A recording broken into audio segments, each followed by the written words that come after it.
Welcome, everyone. Welcome to Progressive Discussions. I am here. Yes, I am here naturally because I'm talking. Comrade and Bernie Bro, James P. Madonna, and I'm here with my co-host, Comrade Damian Owens. Damian, how are we? Yes, sir. How are we doing? Great. We're doing fairly good, all things considered.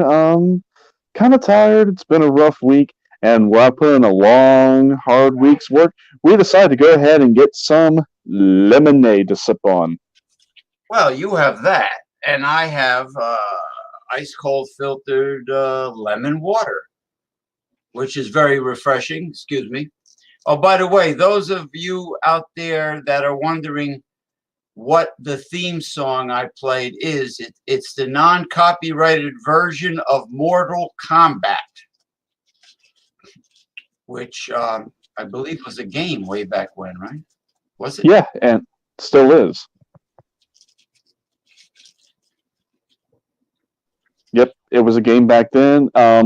Now there are several fighting games, Tekken, Dragon Ball Z, and a few others out there, but Mortal Kombat is one that's tried and true. Yeah, and we are, in reality, in a Mortal Kombat. Could be class warfare, spiritual warfare, just, the little guy versus the fat cats, however you want to put it. But the best thing is to begin with the title of the show.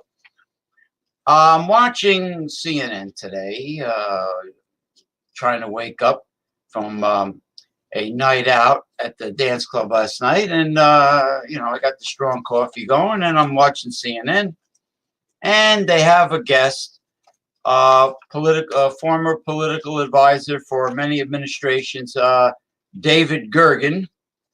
And he's old now, but he's pretty much he started with Richard Nixon, and it went all the way up until Bill Clinton. That was the last political advising job he had. He's saying that that Bernie Sanders' comment about the oligarch having the Democrat Party and the DNC collectively trying to sabotage him and rig the 2020 Democrat campaign to that the establishment, he called it the Democrat Party establishment, is trying to rig things against him in favor of blonde, hairy legs himself, Joe Biden. Now, yeah, Yeah, with that the young girls like to pet, something like that he said, that people totally overlooked them, and they let it blow by. So anyway, blonde, hairy legs, Chia Pet, Joe Biden is being favored by the establishment. Now, David Gergen is saying it's all in Bernie Sanders' mind. It's his imagination. There is no Democrat Party establishment. There is no Democrat establishment. Oh, really, David Gergen? There's no establishment. Uh, uh, the two-party system is comprised of oligarch puppets and tools of the oligarch. It's all establishment. And it's obvious. Excuse me. It's Howard Stern can do that on his show. Why not me? It's all part of the establishment because they make it obvious, because it's not unbiased journalism anymore. They blatantly use every opportunity they have to bash Bernie Sanders and to obviously and publicly favor Joe Biden, just like they did with Pete Buttigieg and Cunt Klobuchar.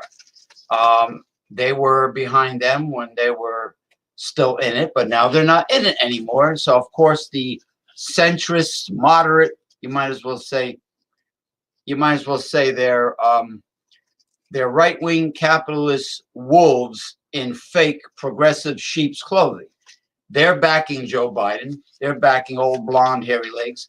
And the only person left to that's part of the 2020 Democrat campaign that has not made a decision on who she endorses would be gooseneck, fake Pocahontas, Elizabeth Warren. She's the only one left. Now, the Reverend Jesse Jackson, I have to salute him. He endorsed Bernie Sanders. Okay, here's to the Reverend Jesse Jackson. Now they're waiting for Elizabeth Warren. Of course, David Gergen, you old jackass, that today's Democrat Party, especially the DNC with the scrawny little bucktooth weasel Tom Perez, is part of the establishment. He is part of the establishment. It's very obvious. So this David Gergen, this old fart that has probably had his palm greased for many decades, thinks the American public, well, actually, the American public is that stupid because Mr. Damian Owens is going to make a little joke as he's drinking something very refreshing at the same time about just how stupid the people are in America, and that will be later on. But yes, it's obvious that there is a oligarch establishment rigging going on to stop democratic socialism and to stop Bernie Sanders in the worst way, because Bernie Sanders, in reality, according to the polls, still stands a chance. Do not count out Sanders yet. Okay, yeah. Now, why? Oh, by the way, why Tulsi Gabbard is still in this is beyond me. I think it's because she might be in bed with the military-industrial complex, perhaps, or she's just that much of a militant feminist that she just won't quit. She just won't quit, and she's really a fool. She's wasting money. She might as well resign and endorse someone. Either blonde, hairy leg, Chia Pet, Joe Biden, or the socialists. I'm just going to say social. I'm not going to say Democrat, because the Democrat is like they're trying to appease the capitalists by saying democratic socialism. But yes, it's rigged. It's obvious. Democratic Party, two-party system. They're evil. They're wicked. They're capitalists. Capitalism never did a damn thing for the bottom 98%. Those that get ahead, rags to riches, actually got breaks in life. Someone has to give you a real break in order for you to go from low income or middle class to very rich. If you don't get breaks, you're not going anywhere. So this whole pull yourself up by the bootstraps fairy tale is a fairy tale unless you get the right breaks and you know the right people. I think only according to this book that my late great co-host read, only 10% of the population has ever been upwardly mobile without any help whatsoever, without anyone giving them a break since 1776. So so that is pretty much the title of the show. There is something else. Let me see before I forget. Okay, that will be discussed later on in the show. Comrade Damian Owens will give you people out there an education as to the real truth of the Confederacy. He will teach you what really happened, why it happened, and he will do it towards the second half of the show. So, as far as this sugarcoating of the Democratic Party and the DNC, I'm sure you have the same major, unfortunately, the same major mainstream media networks that everyone else has. So this David Gergen is full of camel dung, the way it seems. You know, He is. it's about the DNC and the Democrats not being establishment. Well, what are they if they're not establishment? Do they really feel your pain, like when Bill Clinton had that crocodile tear running down his cheek? No. Nah. Fat cat, they got their hands open for the fat cats, just like the Republicans do. And I think the original oligarch was probably J.P. Morgan back during the nightmare called the Industrial Revolution, when families left their family-owned farms and their land that they owned, where they made their own living. They produced. They were truly self-sufficient, and they left the family-owned farms to live in the big city to work for the man, and the man screwed them royally. And at that time, the man ended up being J.P. Morgan because he pretty much screwed all his competitors. Carnegie, Cornelius Vanderbilt, and such. And that's pretty much what happened. They were in favor of child labor. They were in favor of sweatshops, long hours, chicken feed pay, no benefits. You know what they tell you when you ask for benefits? They say, "Oh, you're lucky you have a job." That is the most common snide remark that a capitalist makes. "Oh, you're lucky to have a job." You know how many times I've heard that said? "Oh, they're lucky to have a job." Okay.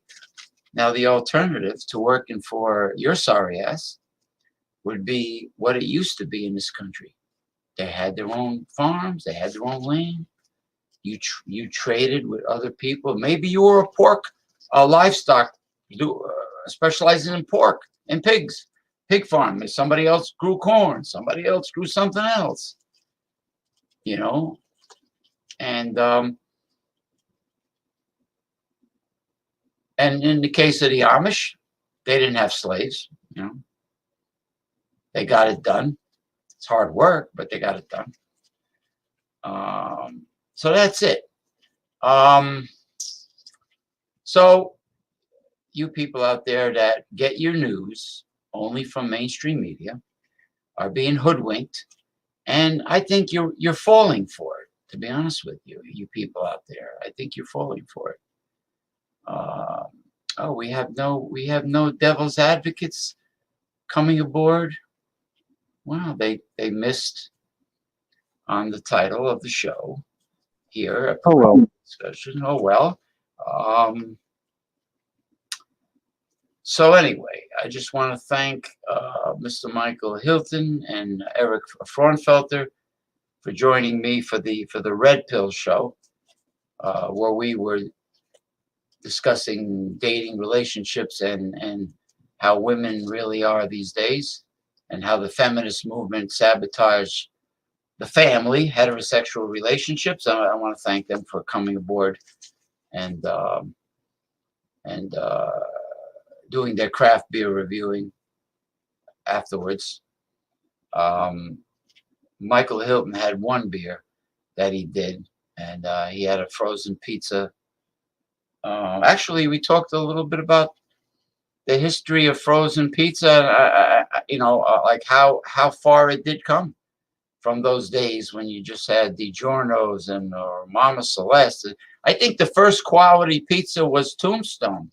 To be honest with you, I think that was Tombstone. remember Tombstone Pizza. I think that was the first quality frozen pie. But anyway, as far as the media goes, trying to, make the Democratic Party all warm and fuzzy and cuddly.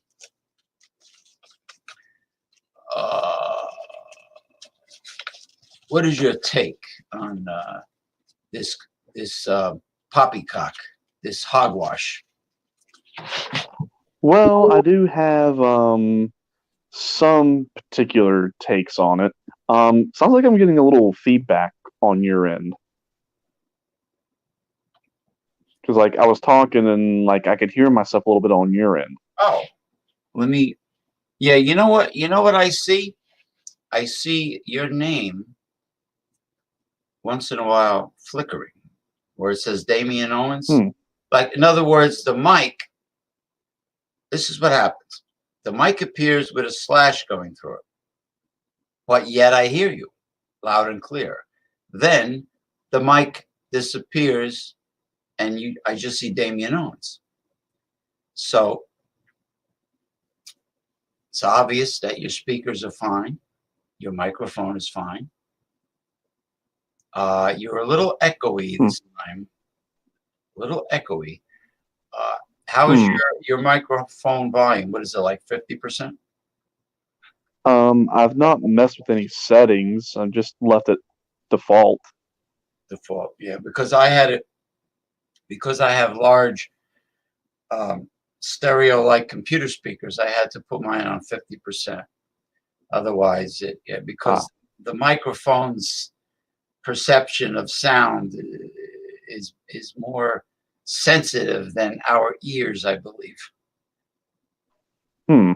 In Interesting. terms of recording audio. Yeah, the microphone is like, in other words, if I was recording audio with a program, if I put the mic volume up to like 90% or 100%, the audio, the thing that moves, the bar graph or whatever, that it would go woo, like every word, it would just like go crazy. And then when I put it on 50%, it would like be like normal. It would go like 50, about 50% or 75% across. It wouldn't go wacko, the audio graph indicator. I know that's like a layman's term, but yeah, that's why I had to go 50%. Okay. Yeah. Now, in the case of Michael Hilton, with his iPad and his Apple laptop, the microphone was really bad. I mean, even if he cranked it up to 100%, we could barely hear his voice.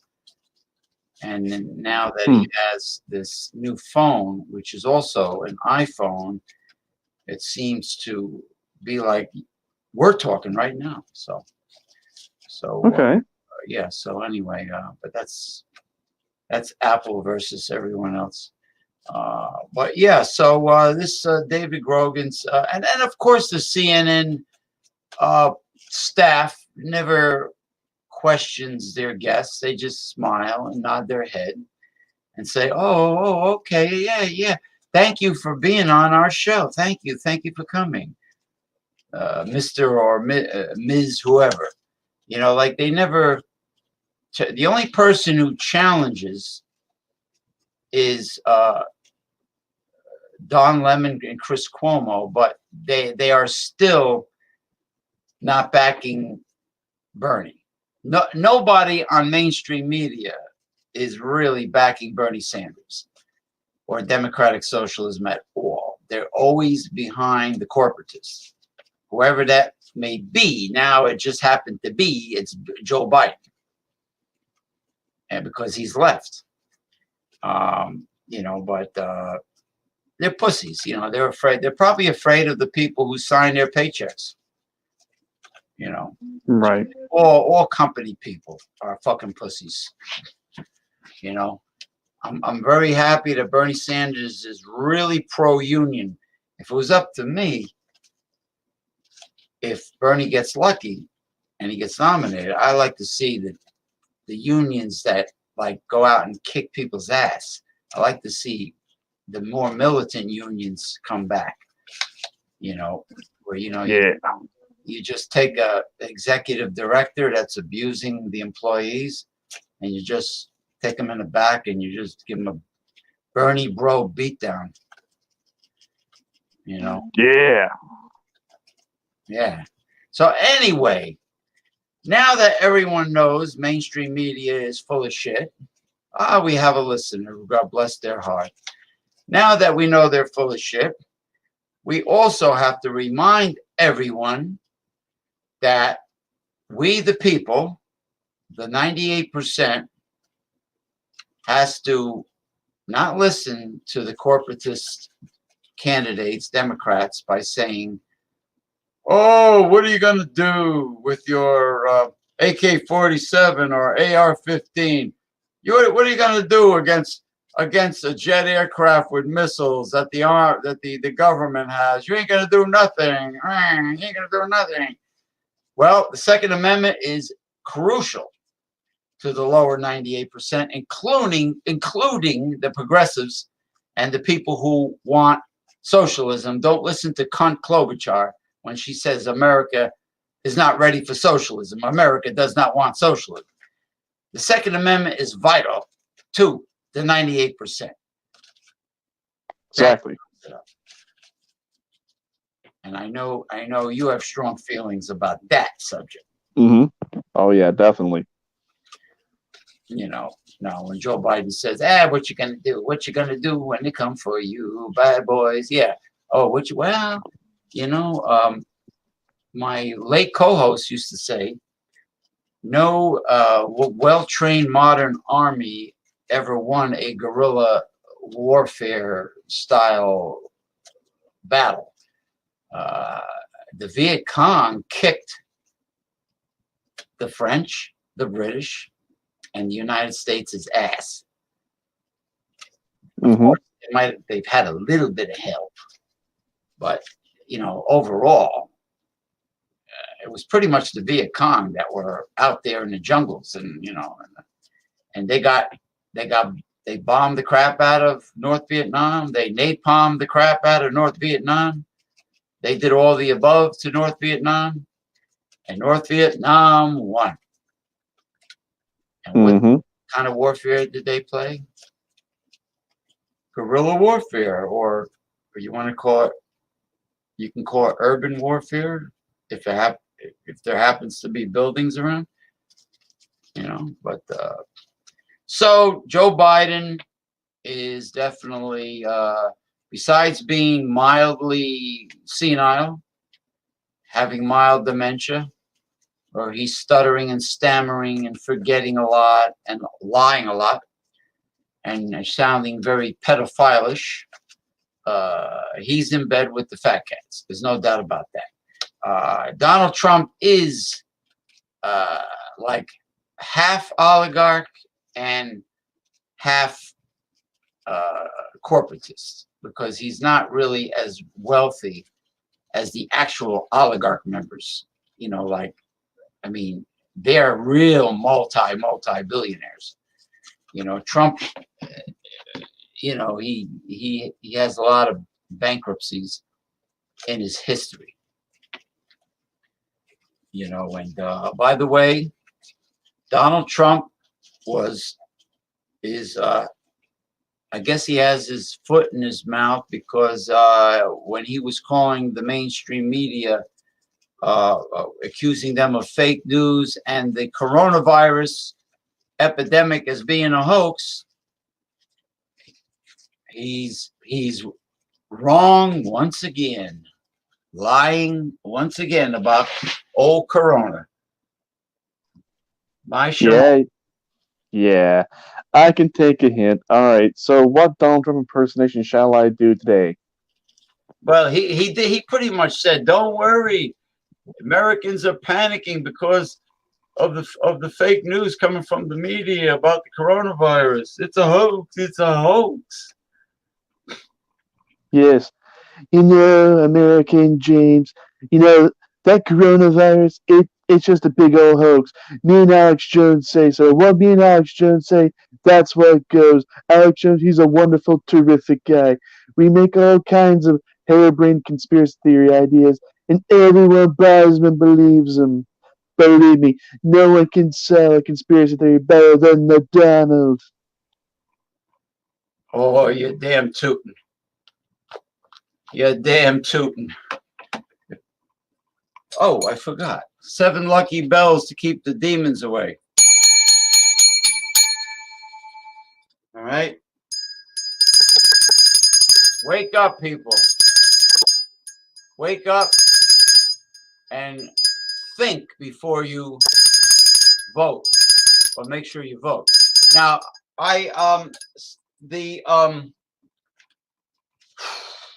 the fanatics were ganging up on me on Facebook because I said that you know, the polls show that the voter turnout amongst young people is still very low, like it was in 2016.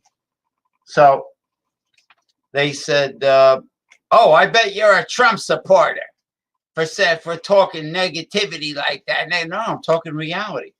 I think what's happening is, remember Occupy Wall Street when there were all the college kids were camping out in Manhattan and they had tents. They had tents pitched on the side of the, you know, side of Wall Street, and they were just hanging out and like partying, Mm-hmm. blocking traffic, which they shouldn't have done, keeping people from going to work. To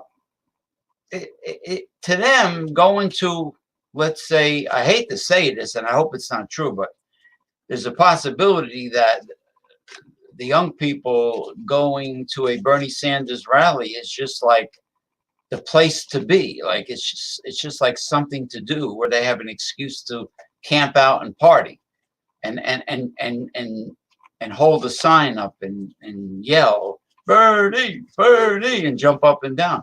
You know, instead of like taking it seriously, taking this campaign and this November 2020 election seriously, like they're supposed to be doing, they think it's just like a little baby spring break. It's just something to do where there's like legions of people cheering and hanging out, you know, like it's a Woodstock revival. So I hope that's not true, but you really need to take the voting seriously, because if the asses of the masses do vote, then there's a good chance that the corporatists will lose, unless there is blatant cheating, which is why you need the paper ballot to back up the electronic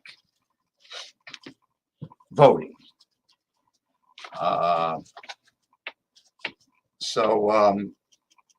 Because you know, in this capitalist society,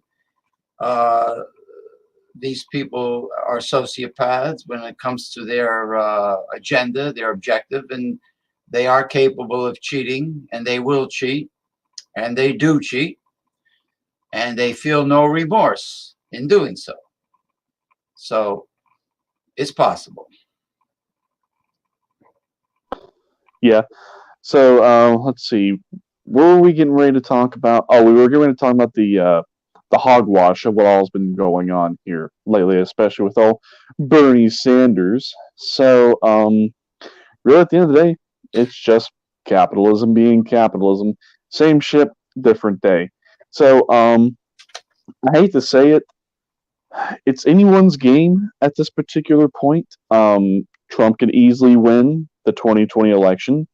Biden and Sanders both have equal shots of winning. But I have developed a strategy for old Bernie.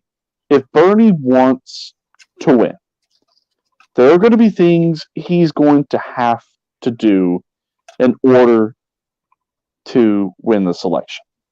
Now, the first thing he's definitely going to have to do is he's going to have to square his ass away, get his ass in gear, and really start getting shit done.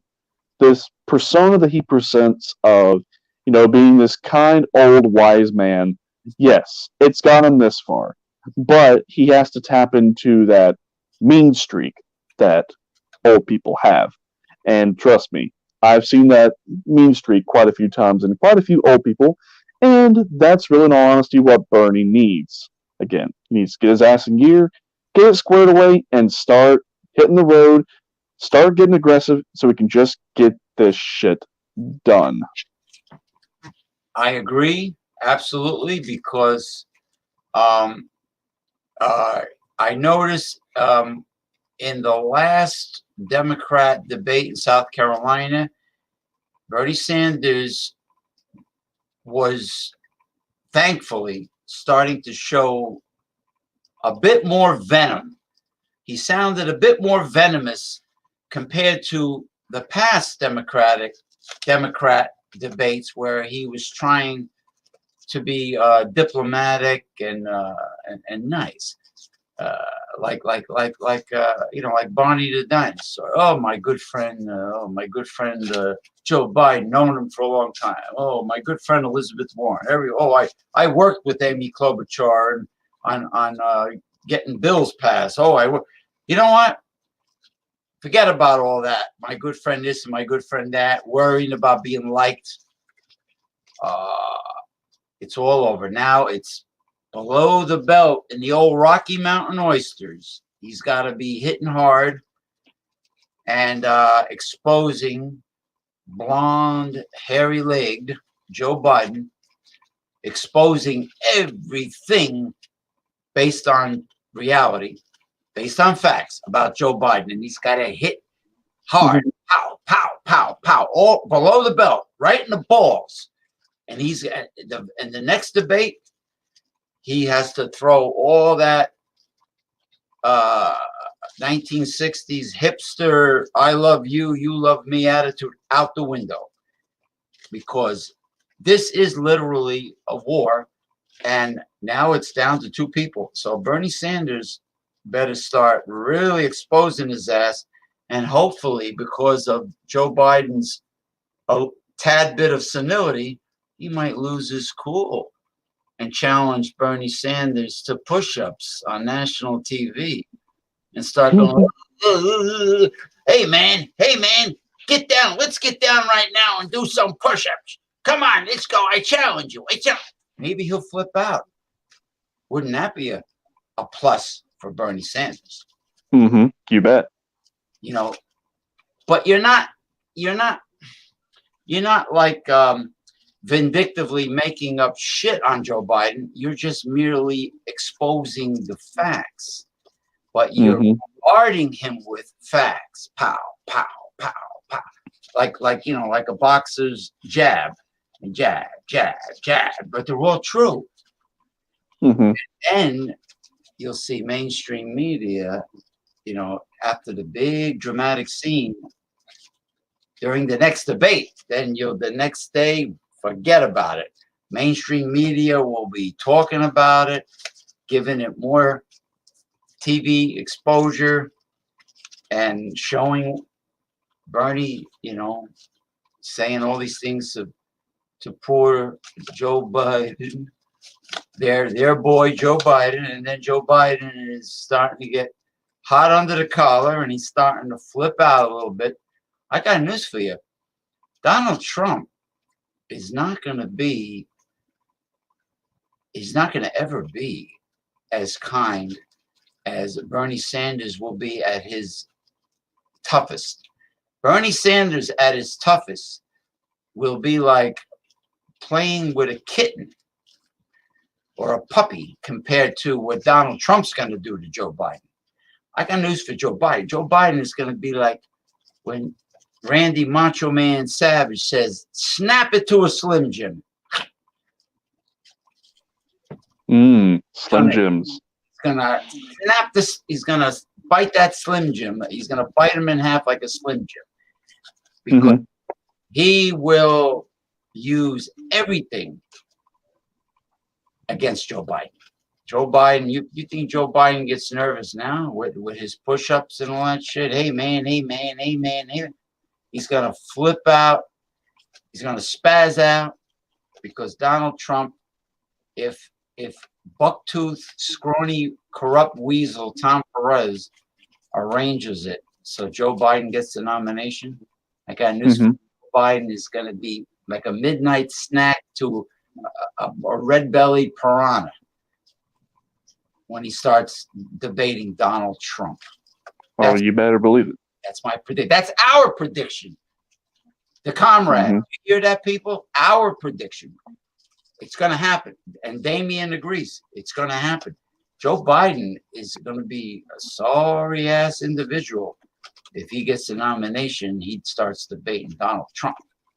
Oh, yeah. Because they will dig up. So you hear me? I'm making jokes about the blonde hair on his legs.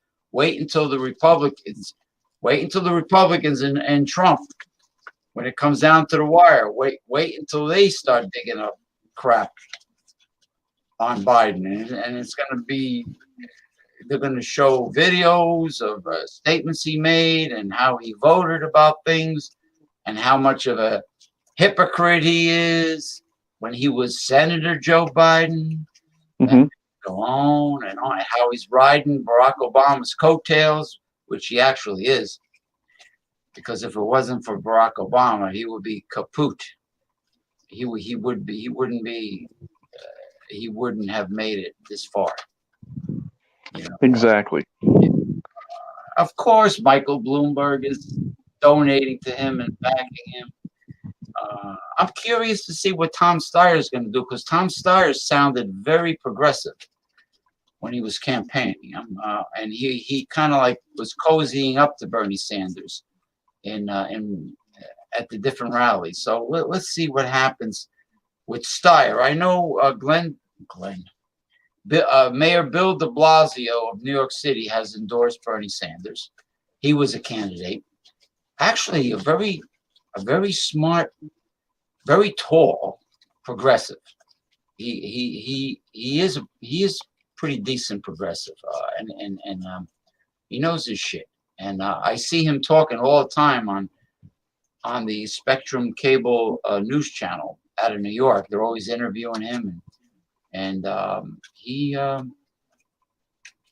right now he's trying to deal with the coronavirus situation, but he's backing Bernie even on the local news, and talking about Michael Bloomberg being part of the oligarch, and how the oligarch is trying to sabotage socialism and progressives in the Sanders campaign. No, he's going, and then the local news media person that works for Spectrum cable and internet, he's playing devil's advocate by trying to push de Blasio's buttons about Bernie Sanders. You can tell, as a black guy, he's leaning towards Joe Biden, defending Joe Biden. But I'm going to just come out and say it. Joe Biden won those southern states because of his past connection to Barack Obama. You know, they're just voting. The southern blacks are voting for Joe Biden because it's a black thing, because it's Barack Obama. You know, that's like, it's like some people don't like, they don't vote for the person, they vote for their gender or race. I hate to say it. You know, I'm sure many Asians were tickled to death that Andrew Yang was running when he was in it. The Yang Gang. I'm sure a lot of Asians like that. And Kamala Harris and Cory Booker, who sucked as mayor of Newark, New Jersey, by the way. Their blacks were behind them. Hey, Kamala Harris endorsed. Of course, she endorsed Joe Biden because Kamala Harris is a moderate. She's a moderate that was trying to pretend to be progressive with her shaky, shrill voice. Yeah, I noticed all these female politicians, they're all very melodramatic when they publicly speak, when they give public speeches. They're very melodramatic. They have to, you know, even like Cory Booker, it was like very dramatic. But you know what Cory Booker did? When he had a private meeting with Chris Christie, after the meeting, all of a sudden he started closing many public schools in the Newark, New Jersey area. And closing public schools is something a conservative would do because they really want to privatize education and just have the private schools exist so only the rich kids will get a good education because they want to privatize everything. And, you know, now the average person would just go, oh, Cory Booker's a nice guy. He's got a nice smile. I like his smile. He's got a positive attitude. Ooh, he's all like, got all this positivity. Yeah, you don't know. You got to analyze what has the politician done for the region he represents. Is your standard of living any better now than it was 4 years ago? You know, it's like the people that reelect turtle-faced Mitch McConnell. If you're living in a shack and you don't have a pot to piss in, why do you keep reelecting a conservative? Because you got some crazy cult religion that says a fertilized egg is a baby, and jerking off in the toilet is murdering sperm. I mean, are you part of that cult? If you are, you're a waste of sperm yourself. If you believe in the what do they call? Was it Karl Marx that said it's the opiate of the people? Organized religion? Yes. The quote was, religion is the sigh of the oppressed creature. It is the heart of a heartless world, the spirit of spiritless situations. It is the opium of the masses. That's the quote. I forget which work it's through, but yeah, that can summarize just about any type of organized religion, to be honest. Because, I mean, look at what Christianity, Judaism, and Islam, the big three, the Abrahamic religions, what they really push. You know, have faith in. I think with Judaism it's Yahweh, and then for Islam it's Allah, and then for Christianity it's God or Jehovah. You know, forget individuality, forget free thinking. You know, this is your sense of purpose in this cruel and also insensitive and indecent world. That's essentially what he was saying by that quote. Yeah, and as far as Catholicism goes, there was like historically there were like 50 million people that were put to death in the name of the Vatican in the name of the Catholic Church. There were multitudes that were executed in the name of organized religion and in the name of their God. And no one has been able to prove that their God exists. None of them. It's like, so who proves anything? Well, it's called science. Uh, there are many theories in science, but eventually many theories become science fact. Excuse me. That's a science fact too. Yeah, internal gas. Many. Hold on for a second. I mean, the levity bell. I didn't plan that. That came out. Yeah, science fiction. Much of science fiction has become science fact. Many theories become science fact. Many conspiracy theories become proven realities and have been. And that's just the truth. I'm not lying to you people. Yeah, Yahweh is I guess, the Aramaic or Hebrew name for the creator. Yahweh, yeah. Jehovah is just like a synonymous word. But, you can say Hinduism, which has like probably tens of thousands of gods and goddesses and demigods. A demigod would be like Hercules in Greek mythology. He was begotten. Mhm. He was begotten by a mortal human mother, and Zeus had sex with her. Now, how that happened, how that can happen, I don't know. But Mm. can you imagine if one of us were demigods, what we can accomplish? Oh yeah. Better than a cyborg. Well, cyborg. I had a conservative evangelical was telling me last night. You better watch what happens now when science starts creating these cyborgs, because people don't want to die, and they start putting android parts together with humans like the Terminator. Oh, they're going to be tools of Satan. Tools of Satan. Well, what's okay? If poor Christopher Reeve was still alive, and stem cell research can cure him, I said, don't you think that would be a very nice Christian-like thing to do? Mm-hmm. No. What's meant to be is meant to be. Oh, wow. So helping paralyzed people is wrong, in your opinion.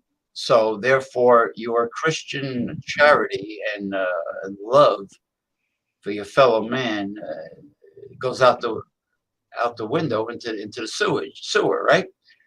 Oh, what Mm-hmm. are you talking about there? I said, yeah, well, listen to what you're saying. You're against science, even if science is proven to help people that are suffering, people that are disabled, people that are paralyzed, people that have one foot on a banana peel and the other foot in the grave. So you don't like science, huh? You just so you feel that it's God's will to just, hey, you're suffering, go ahead and suffer and drop dead. Is that so? That's what you're saying? I know the rich would love the surplus population to perish, because Mm-hmm. like on the old Jesse Ventura conspiracy theory episode with the FEMA camps, uh, the elitists told that doctor who treated people in Washington, the time has come for the culling of the herd. And she says, what does that mean? She says, well, we have to reduce the Earth's surplus population because they are using our natural resources. Oh, so the planet Earth only belongs to them. I see. I see now. It's kind of like imperialism, right? Like you couldn't hunt in England. You could not hunt in the King's Forest. And Mm-hmm. and that if you hunt in the king's forest and you shot the king's deer, you would be brought up on charges because everything belongs to the king. So now I see the correlation between capitalism and the imperialism. Yeah, that and feudalism. But speaking of right wing evangelicals, and this was the next one I was getting ready to go to about how Bernie and also Biden are kind of playing this foraging game of getting votes and getting people to get on their side. But before we do, when you were telling me the other day that someone was talking about my real name not being Gary W. Owens, and it's like some kind of real Celtic cry, and that that's my alias, and that it's this Cavalry, and the other. yeah, cavalry cry. Yeah, so if they're saying that my real name is an alias, so in their opinion, what is my real name? Yeah, that's a good question. If Gary W. Owens is a Celtic cavalry a war cry, and that he is using an alias, then who is the man I am speaking to right now live on YouTube? Exactly. I mean, do I have to go and get my actual birth certificate to show that my name really is Gary W. Owens Jr. and that my alias I use online is Damian Owens? Am I going to have to go that far to shut this conspiracy theory down? Well, the person who perpetrated the conspiracy theory is a staunch right wing Republican voting um, religious zealot, a zealot Hmm. or zealot, or however it's properly pronounced. Michael Hilton, I'm sorry you are not able to join us, but private property, Yes. private. Get off my land!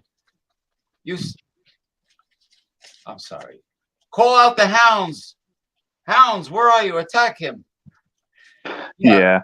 Yeah. So anyway, getting back. Yeah. Now, who is? Yeah. Then who is the real human comrade individual? Comrade, Yes. comrade genius that I'm speaking to. Comrade genius that I'm speaking to. Who is he really? What is his real name? Do you know out there, right wingers with friends that know how to gather information on the internet? Yes. I would love to see where this goes because, I mean, if I'm using my real name and I'm using my Damian Owens, while even though it's an alias first name, I'm still using my real last name. I'm curious as to where this is going to go, but I mean, if need be, I'll go and show my Virginia birth certificate to show that yes, my real name is Gary W. Owens Jr. Gary W. Owens Sr. is my father, and Cynthia C. Owens is my mother's name. And I was born at Smith County Community Hospital in Marion, Virginia, May 18th, 1994 at 8:22 p.m.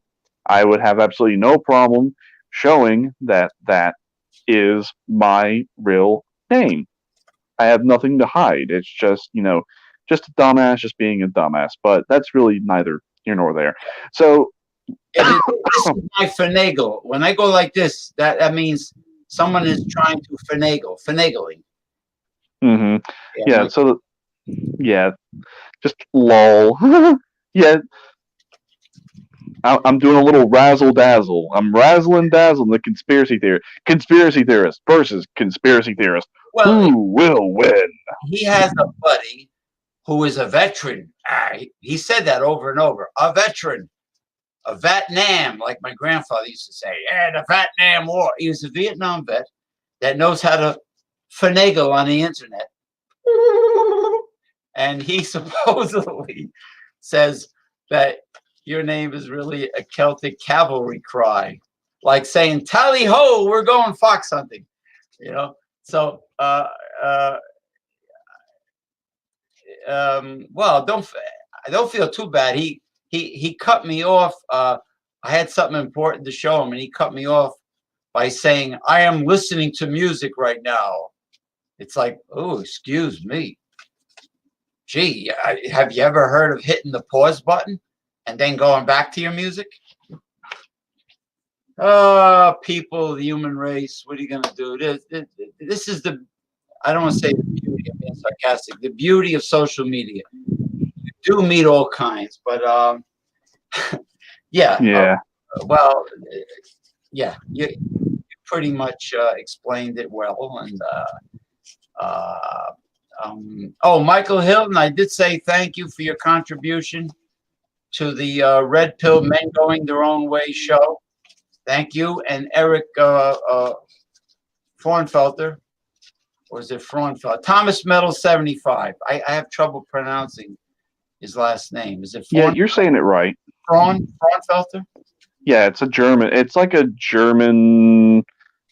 It's like some kind of like German name, but yeah, you're saying it right because where it's got the double dot, it changes the pronunciation of the vowel. So you are saying it correctly because I say it Frauenfelter as well. In fact, he says Frauenfelter as well. Just a little bit of that Massachusetts accent, but we're saying it right.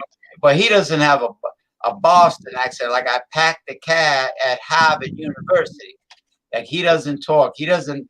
We were discussing that, the fact that some parts of Massachusetts do not have that Boston accent. You know, packed the cat and Harvard. You know, they don't do that. But anyway, people accuse him of being from the Midwest with his accent. But yeah, so now, anytime, great content. What's the interloper Gabart? She's very doable. Even though she is part of the military-industrial complex, I would bang the crap out of her. Tulsi Gabbard, she will get my Italian salsicci between her legs. Yeah, but I would not. I don't have to talk to her. Like if she's a centrist, I just have sex and then don't talk to her for the rest of the night. You don't have to like talk to a woman. Harvard Yard. Harvard University. Yeah, that's how they talk. Yeah. Yeah, that's how. Like the Kennedys. Yeah, I'm familiar with that accent because when I did Fallon Health, I still have my insurance license, and we were doing Fallon Health, which is stationed out of Worcester. I did talk to different people from Massachusetts. I got a feel for the different accents. The one that really sounded the most plain and clear to me were the ones that were either from Berkshire County or from Bristol County or Plymouth County. Like those were the ones that really had the clearest accents. Like when I was talking with people that lived in Worcester County, sometimes their accents were a little different. Like I was talking with this one woman, and she was trying to say George, but it kept coming across as like Judge. And I was just thinking to myself, What? is there actually someone by the name of Judge? Yeah, yeah. Like sounds like those country western singers, the Judge. Judge. What the? How did they get George? So she would say it was George Carlin. It'll be Judge Carlin. And I'd be like, she was saying like Judge, like something like that. We're travelers. No, we're just that brilliant. That's all. It's not that we're travelers. We do astral projection once in a while.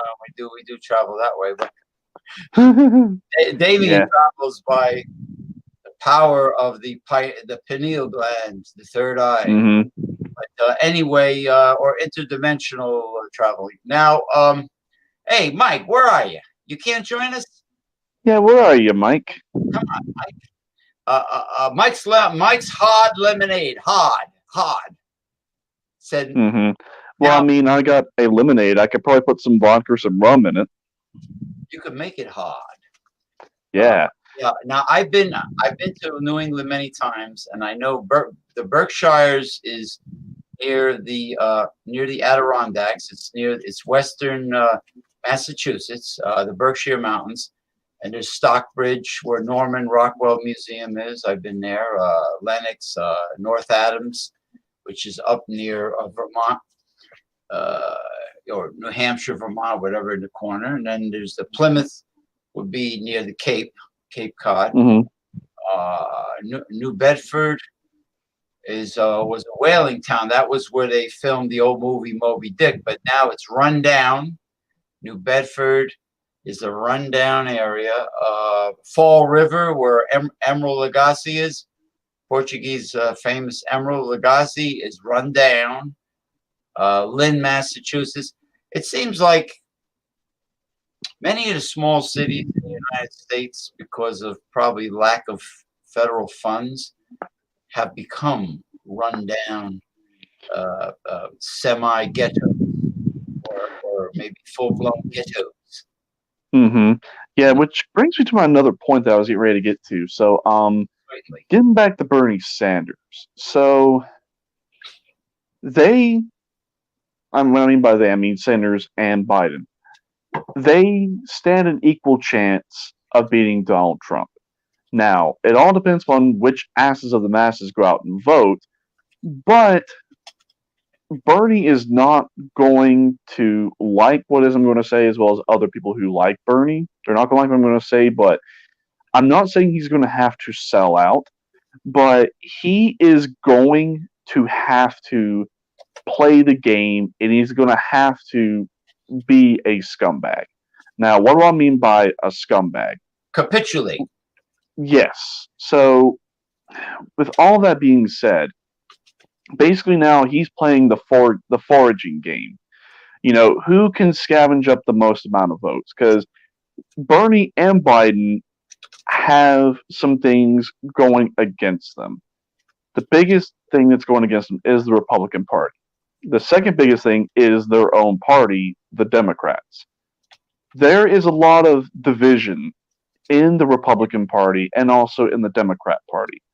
So, in order for Bernie to get the most amount of votes, he's going to have to find a way to unify the left. And it's not an impossible task, but it is something that is going to require a lot of due diligence. The biggest thing he's going to have to do is he's going to have to get away from a lot of this liberal nonsense. You know, not pandering to social justice warriors, not pandering to the feminazis, and not really playing a lot of these, you know, liberal SJW bullshit types. Now, the next thing he's going to also have to do is he's really going to have to go after the moderates, and he's even going to have to go after the right wing, because, as I was saying, there's not even really any real unity in terms of the Republican Party. So he's going to have to find a way to get moderates and Republicans to jump ship. And here's how he's going to have to do this. He can still push his universal education, universal health care, higher paying jobs, etc.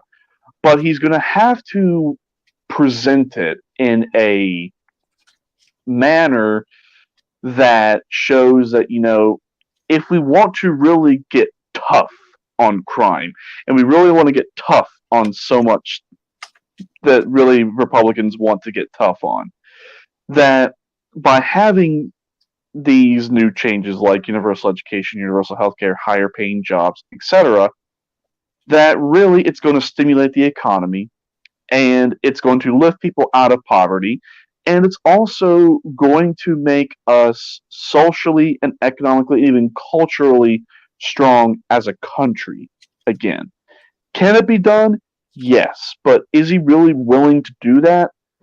I mean, if he's smart and he really wants to win, he's going to have to do it. Now, the last point, and this is the most critical point, is like many leftists, they don't really appeal to the masses the way they should.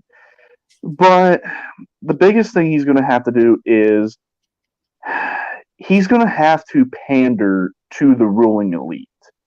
And how he's going to have to pander to the ruling elite is he's going to have to show them that, the bourgeois democracy of Western Europe shows that, you can have all these concessions out of capitalism, having higher wages, education, healthcare, infrastructure, yada, yada, yada, that actually it doesn't undermine your class position. In fact, if anything, it shows that your class position is still going to be maintained because the reason why people are riled up is, they don't have all these things. Well, you give them this concession of capitalism, they're not going to rebel. So really, unless Bernie does all of those things, he may or may not win. But if he really wants to win to where he can surefire say, I've got this in the bag. I've unified the left to a certain extent. I've got moderates. I've even gotten right wingers. I've gotten people out from underneath Trump on my side. I've got this. If he does that, he's got it. Right. Well, I think the only way Bernie Sanders can avoid compromising with capitalism is the amount of voter turnout. If, like you say, if the asses of the masses, including the young voter, the minority vote, college kids, everybody collectively, if the voter turnout is extremely high and they really get out there, he stands a good chance. Actually, voter turnout is the only way he can achieve enough delegates to win the nomination. And of course, the general election. If the voter turnout is not much higher, like a landslide level compared to 2016, which was pathetic, I think almost 2/3 of the American voter just did not show up for 2016, even for the presidential election, and then that will be a huge problem, and unfortunately, then capitalism will prevail, and business as usual will prevail, and it'll be the same shit with the insurance companies, and then we'll have to compromise with some sort of Affordable Care Act, where there's some privatization in healthcare, and the drug companies will continue doing their evil deeds, and fossil fuel, and and it'll be, they will probably slowly adapt a Green New Deal, but it would not be fast enough to save the planet Earth. Okay, and then our demise would come, and then the very rich will find out that when the shit hits the fan, you cannot eat money to survive, and they'll have their bunkers, their underground villages in Cold War missile silos. That I saw those documentaries about that, and it'll be, the shit will hit the fan, and that's it. It'll be toast for the human race. So anyway, yeah, voter turnout would probably be crucial for democratic socialism. It would have to be a massive voter turnout. People will have to take this election as seriously as Bernie Sanders says it is, which I believe it is extremely important, more than any other election. And that's it. Now, he might be forced to compromise with the fat cats if the voter turnout is subpar. Then you'll have no choice. And the establishment, fat cats, whatever you want to call them, is the two-party system collectively, including the DNC and Tom Perez. It's like a flock of macaws, huge parrots in the Amazon jungle, but they're different colors. You have green ones with red, and then you had red ones with blue. They're just a flock. They're just parrots with different color feathers, comparing Republicans to Democrats or Democrats. So, that's it. That's the sad truth. Voter turnout has to be absolute to the max, and if people don't realize this, then there's not a damn thing we can do about it. Mm-hmm. Oh, by the way, I was searching, not to change the subject, but I was searching today on Google Shopping for the Japanese Akio Dragonstone pyramid to see if there were any, and Ooh. I don't think it's supposed to. It's supposed to have something to do with maximizing energy levels, the chakras of the body, the electromagnetic fields in the body, the meridians. It's supposed to magnify energy in itself. So I figure they sell the stones. Why not look for a pyramid that's made of that mineral composite? I think Mm-hmm. it's related. It's related to jasper, possibly. It's comprised of different geological substances. I think it's a byproduct of volcanism, the volcanic process. Mm-hmm. Yeah. But anyway, like labradorite, there's a stone called labradorite, is literally remnants of meteors that have hit the earth, and they do have labradorite as Labrador, like the maritime province. They do have pyramids made of labradorite, and that's a fancy way of saying you got yourself a meteor pyramid, which I find fascinating. I think meteors contain a lot of iron. I think the scientists on the Science Channel that discuss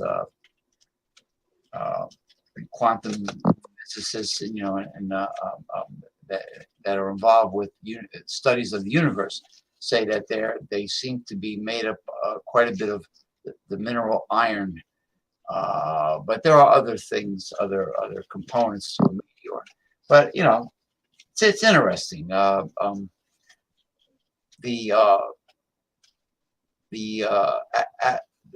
metaphysical effects of certain crystals and semi-precious stones. Mm-hmm. And I posted that article on the New Age Mysticism Facebook page about the dragon stone, and it's fascinating. But okay, what do we got here? What's going on here? Mitra Date.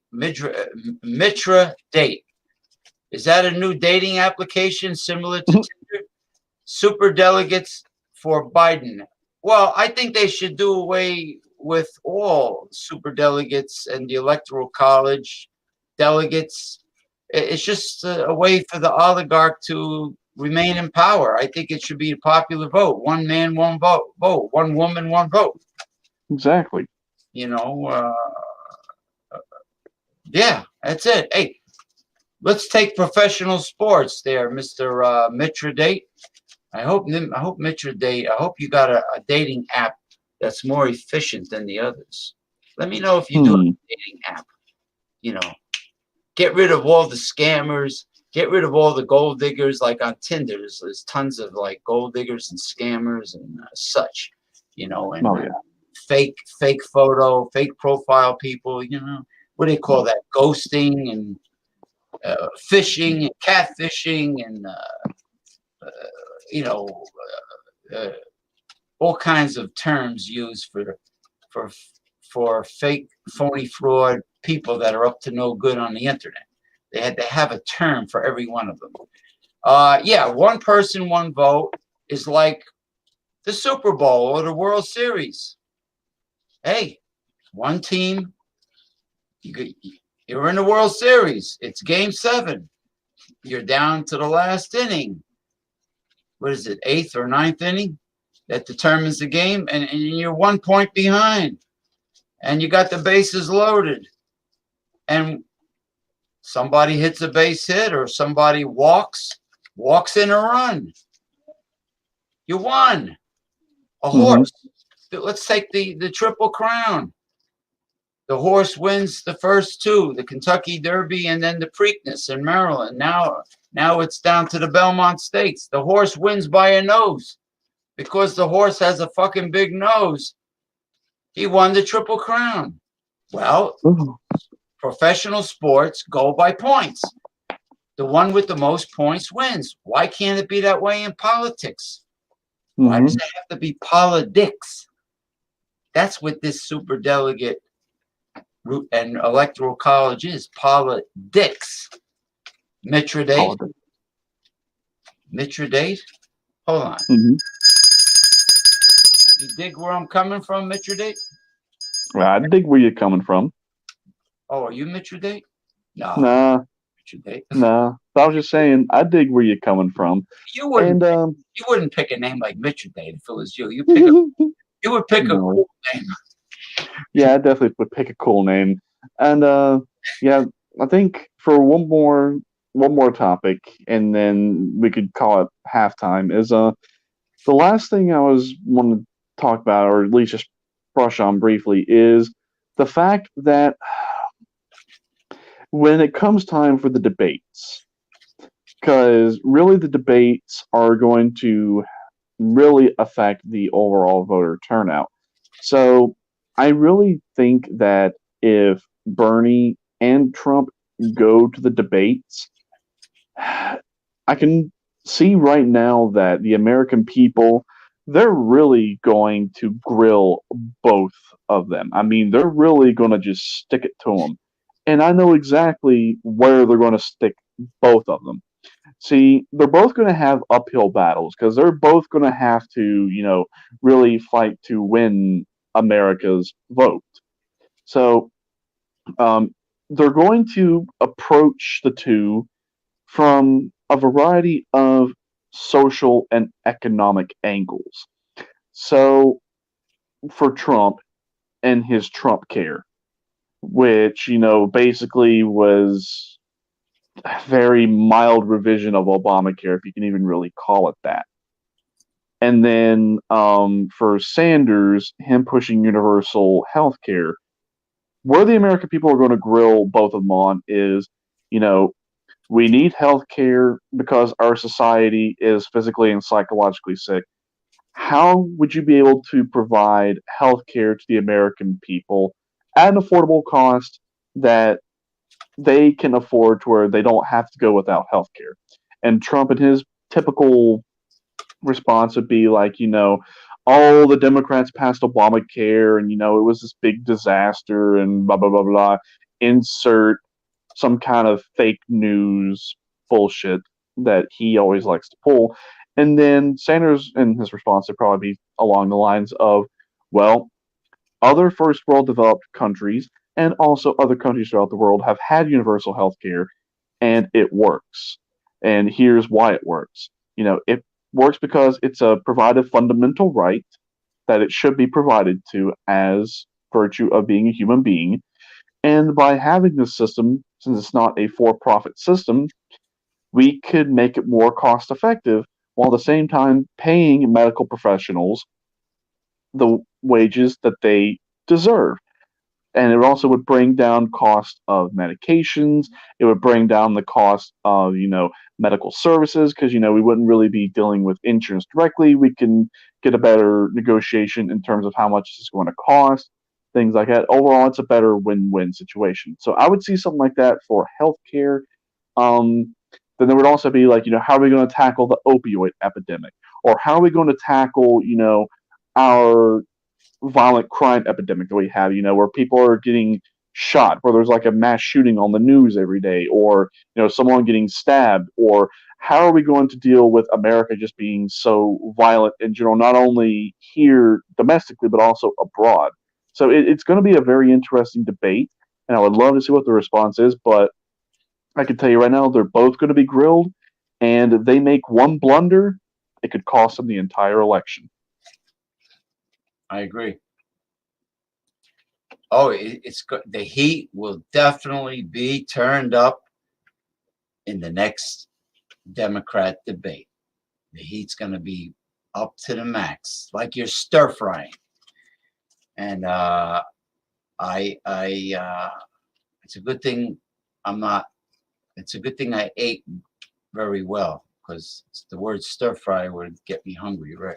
But anyway, why don't we do have time? Go get yourself a nice ice cold, refreshing beverage before you educate people about the Confederacy. Sounds like a plan. I gotta just run to the bathroom. The bathroom just right here. I'm gonna go grab a drink, so I'll be back here in just a moment. I'll do a little halftime show. I know it's not J Lo and Shakira, but I'll do a little halftime show. Okay. I'll be right back. Come back. Yes. And don't forget your beverage.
Okay. And I believe that Comrade Damian Owens has returned. And I'm waiting for him to put his equipment on, getting ready to fly to the Andromeda Galaxy. Yeah, just let me get my tablet stand readjusted here. I have it sitting on my lap, and it was a pain in the ass to get it on the first time, and it was like one of those one-time deals. Like, you got it the one time, and now it's just not wanting to cooperate again. Let me just there we go. I think I got it. Do you have your ice cold special beverage? Yes, I'm not going to do a formal review of it, but I'm just going to have one for tonight. I have Corona Extra in this 24-ounce bomber bottle. Yeah, it's a 24-ounce bomber bottle that I got here. Wow. So, let's see here. Yep, smells just like good old beer. Mm. And no, Trump, this did not cross the U.S. border illegally. This was purchased legally here in the U.S., and I paid all applicable local, state, and federal taxes. So this is a legal Mexican beer. So yes, and to you morons out there, down that think you can contract the coronavirus from Corona beer, you know what? You're a waste of sperm, without a doubt. You're a waste of sperm. Uh, Hmm. okay, and I'm sure that is a very thirst quenching beverage. And I like well, Modelo makes Corona, and I like all the Modelo products. I love them all. You know, Hmm. I like Dos Equis Ambar and Dos Equis Lager also, but that's not Modelo. But I like Modelo Especial, and I like Negro Modelo, which is their dark beer. Hmm. Excellent, excellent, excellent, excellent. So we had to throw that in, you know, with the with the Corona. So now I will shuffle about and do my thing while Damian Owens educates you jabronis out there all about the Confederacy, the truth concerning the Confederacy. Yeah. All right. Okay. So I was wanting to just do it in parts, so we can kind of spin it over like a couple shows because it's a very rich, diverse topic. So tonight I'm only going to talk maybe about 10 minutes at most about the Confederacy. So as a Southerner, it is. Oh, sorry, you were doing the bells. Okay, so okay. So, yes, as a Southerner, the Confederacy, it is a part of our history, and some people will still consider it part of our culture. Now, as Southerners, we have mixed feelings and mixed opinions about the Confederacy, but when people think of the Confederacy, a lot of different things come to mind. They think the Civil War, they think the flag with the X or the Confederate cross with the 13 stars, or they think of the issue of states' rights, slavery. A lot of things come to mind. But where exactly did the mentality of the Confederacy start? Well, you have to understand a little bit about American history and the way we have been since the inception of our country. We were founded by, slaughtering 100 million Native Americans and taking their land by, manifest destiny and all of this other stuff. But, that's really neither here nor there. But we kicked the world's greatest empire's ass. We kicked the British Empire's ass. And even though at first we weren't doing all that great, but eventually we pulled the rabbit out of the hat and we won. We are a very rebellious country and we have a very rebellious culture in our country. For good or for bad reasons, that's really up to personal interpretation. So it can be traced back to the idea of a confederation, which, as many of you may know, those who were, born and educated here in the U.S., after we gained our independence in the 1780s, and we were fighting to, establish a government, you had the Articles of Confederation, and then you had the actual U.S. Constitution. Well, the Articles of Confederation was, along the U.S. Constitution, the first proposed idea of an American government. Now we've beaten the world's greatest empire, we have to now govern ourselves. Well, how are we going to do this?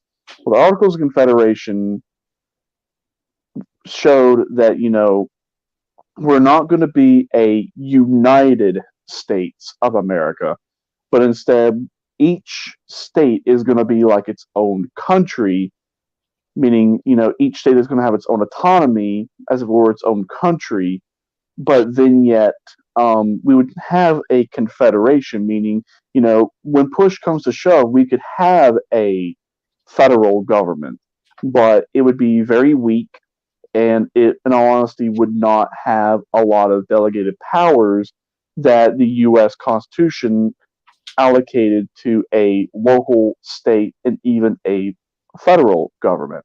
So now we've established, where the idea of a confederation came from. We now have to look at, you know, the cultural differences between the northern states and the southern states. So the northern states were more industrious and were more developed in terms of, how their society was socially and economically, whereas the southern states were not necessarily on par with them.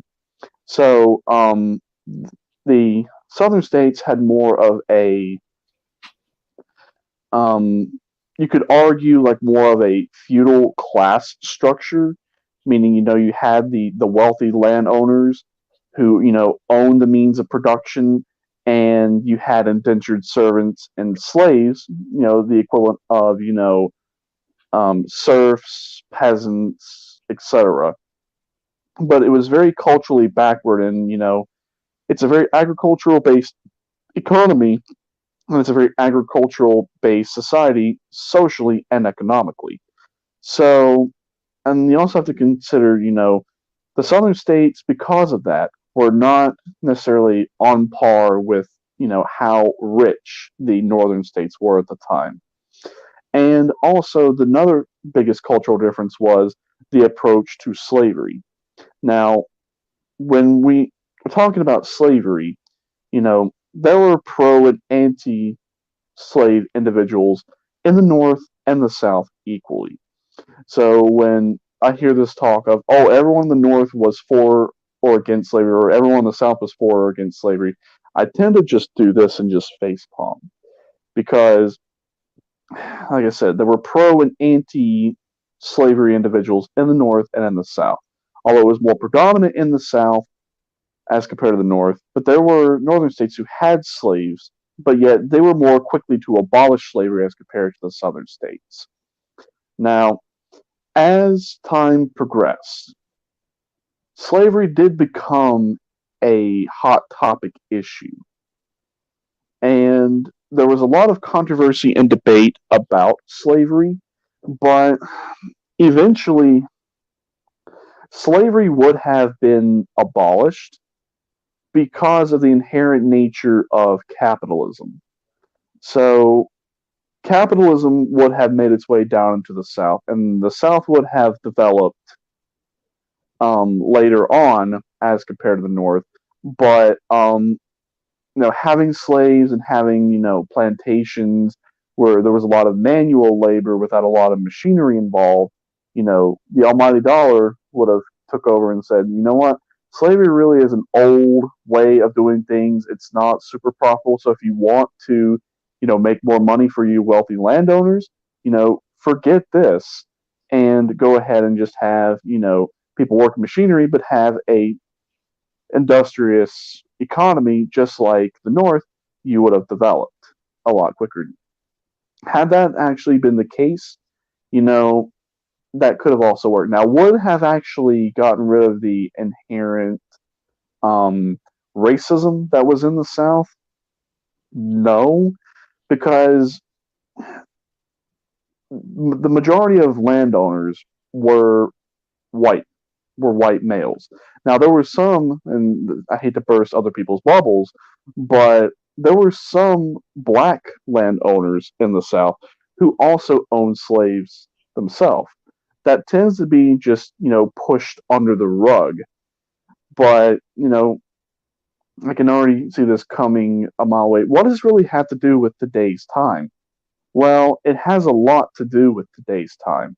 See, as I was saying, where the Confederacy was so backward in the variety of different ways, we are still seeing that inherent reactionary nature of the South still having its teeth stuck into Southern states and Southern culture, societally and economically. Now, it's not going to be going away anytime soon, but it is something we are going to have to fight, and it is something that we're going to have to combat. If that means, we have to combat it physically, then so be it. because when you see a lot of blatant sexism and a lot of bigotry and intolerance and a lot of reactionary bullshit, they are flying the Confederate flag. Now, people will say, "Oh, you're just reinforcing, everything negative about the Confederacy." And yes, that's exactly what I'm doing. The truth, when you reveal the truth, you talk about in its entirety, whether it's good or bad. There's not really an objective good or an objective bad. It's all up to interpretation. I just wanted to just present the cold hard facts.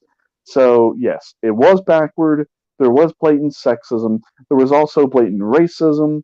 There was definitely a lot of class antagonisms about the Confederacy, and ultimately, it just would not have survived outside of the Civil War. Now, we had touched briefly, and I'm getting ready to, save the rest of the topic of discussion for another day.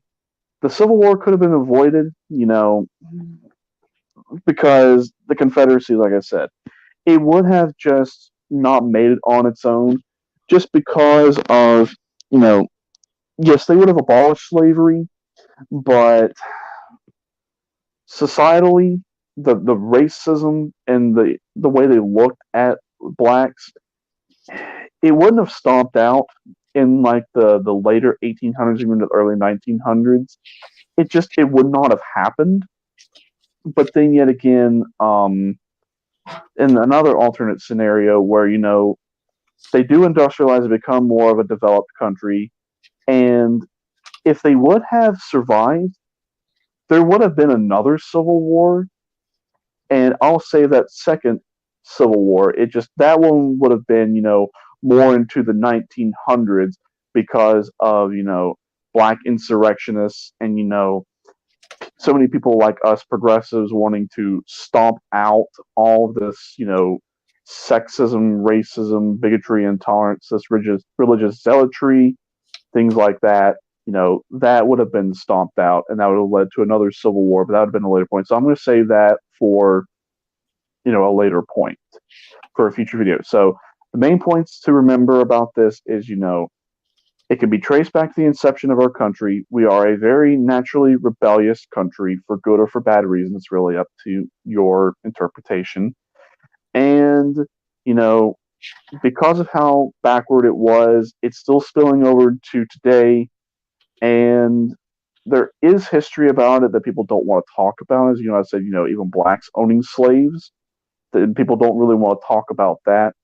But it's not going away. It is something we're going to have to deal with. But at least now that at least gives you a generalized introduction to where it makes you want to research more and want to hear more about what there is to say about the subject. And like I said, do your own research, form your own opinions. I can have a civil debate about it. It was a part of our history. It's a thing of the past. Let's leave it where it belongs in the past. Let's go forward, not backward. And as Forrest Gump would say, that's all I have to say about that. But for right now, though. All right. Outstanding.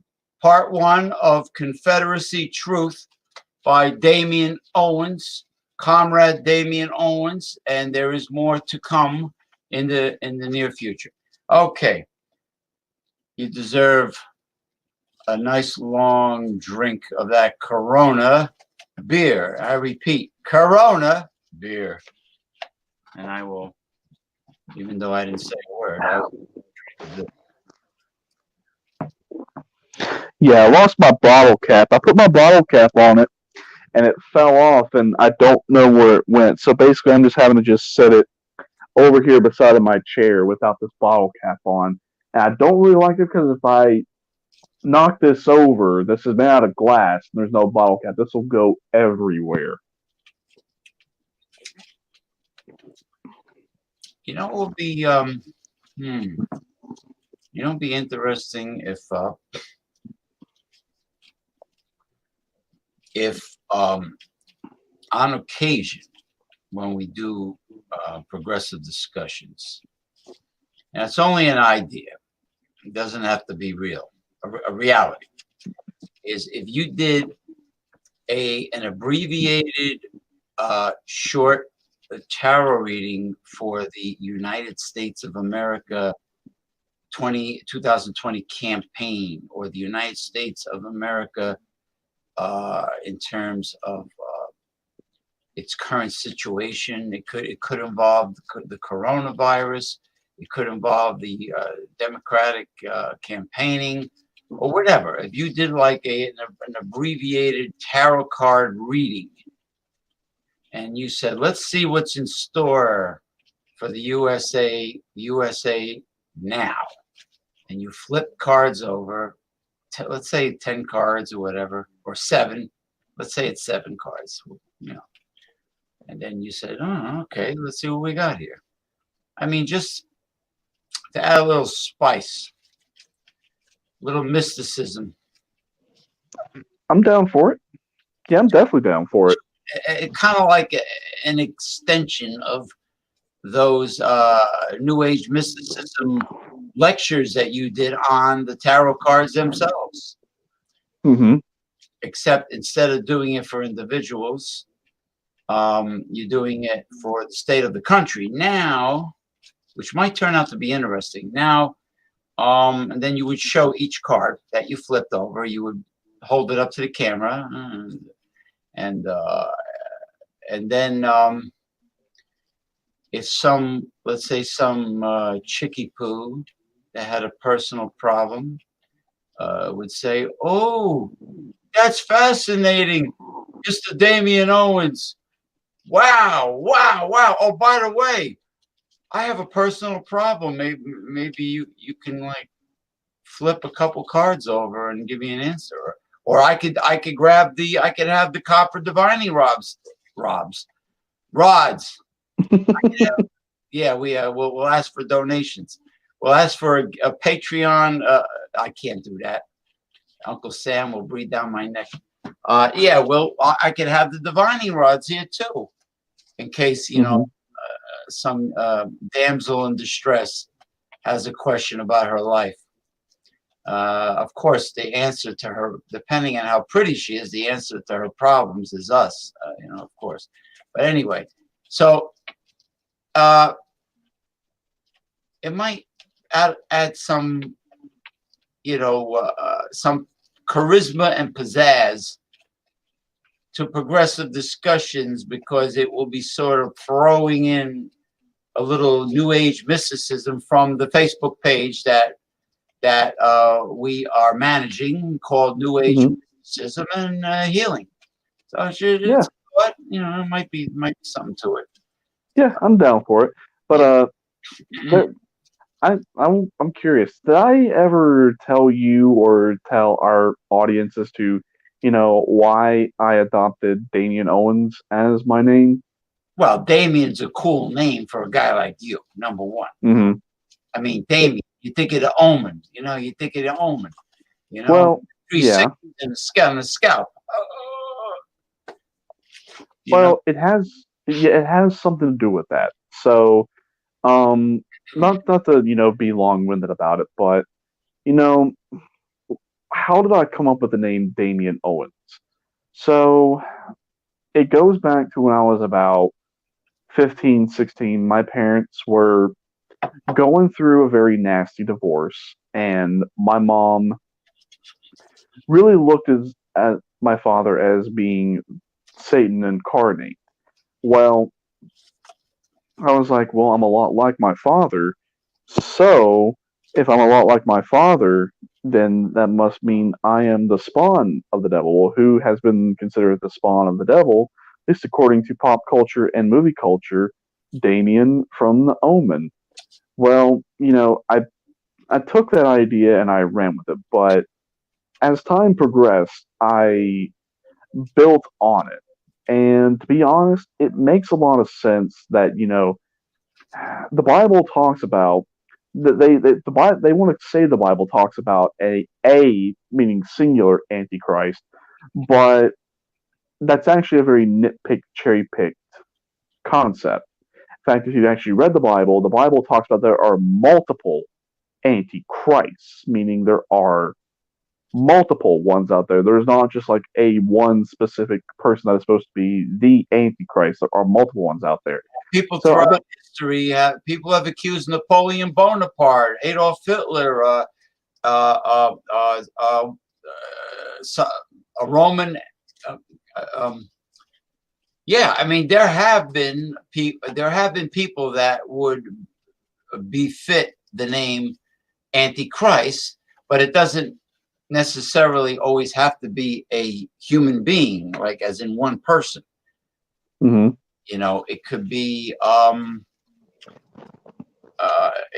a political, an oppressive political system can be an antichrist. The capitalism of the United States can be an antichrist. Hmm. With the military bases occupying, every area of the world where there's natural resources to steal, that could be an Hmm. antichrist in itself. Saudi Arabia is a perfect example of that. Talk about candidates for an antichrist. There you go. And so, it could be many things, like you just said.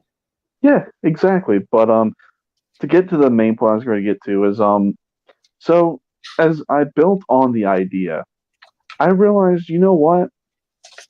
I am so different from the way this world is. I might as well be the epitome of what is considered the Antichrist. People are religious. I am not. People are for capitalism. I am for not. I am not for capitalism. You know, people are so against the counterculture, meaning, rebellious attitudes, rebellious behavior, rebellious shows, rebellious music, dressing rebelliously. You know, I am all for that. I am pretty much everything that this world hates and doesn't stand for. So hell, I might as well be Damien. But that's why I adopted Damien was because I like the Omen, the various movies because they made multiple ones, and it has various ones. Like the first one was when he was a child. The second one was when he was a teenager, which is my personal favorite one out of all of them. Which is there's a lot of debate as to which one's the best one. I think the best one is because when he's a teenager, that's when he really kind of refines his, persona as Damien, and he really begins to grasp his powers and what his potential really is. And then the third one was when he was a young. I think the third one was when he was a young adult, and there was a fourth one, and I think the fourth one was Damien actually had a son. Then they made a remake, and which actually came out on June 6th, 2006, 666. So Well, I yeah, saw, that's. yeah, the last one I saw was when Damien was enrolled in military school, and there was a corporation that was exactly in the movie, a corporation that was exactly like Monsanto, doing the same thing that Monsanto does, except they did not mention the word Monsanto, but it was a carbon copy of Monsanto. And Damien was in military school, and at that time, uh, the I think of course, they bumped off the mother. Was a Lee Remick actress. Hmm. Now, the father was still. I don't know if he was still alive or they bumped him off. There was, in other words, they were trying to kill him by using these ancient daggers Hmm. that were found buried in a crypt, in a bag, and they were told by some very strange person from the Vatican of where to find this bag with these special daggers that would kill, that would be capable of killing Damien. But of course, it Hmm. failed. The story goes Damien graduated military school, became a politician running for the highest office in the land, and the prophetic fulfillment of the Antichrist would come about. Now, the one you're talking about, I didn't see. I wonder if it's on Netflix. You said Omen 4? Yeah, they made a fourth one because I remember very clearly there was a movie that they made that he had a son. I Really? remember it vividly.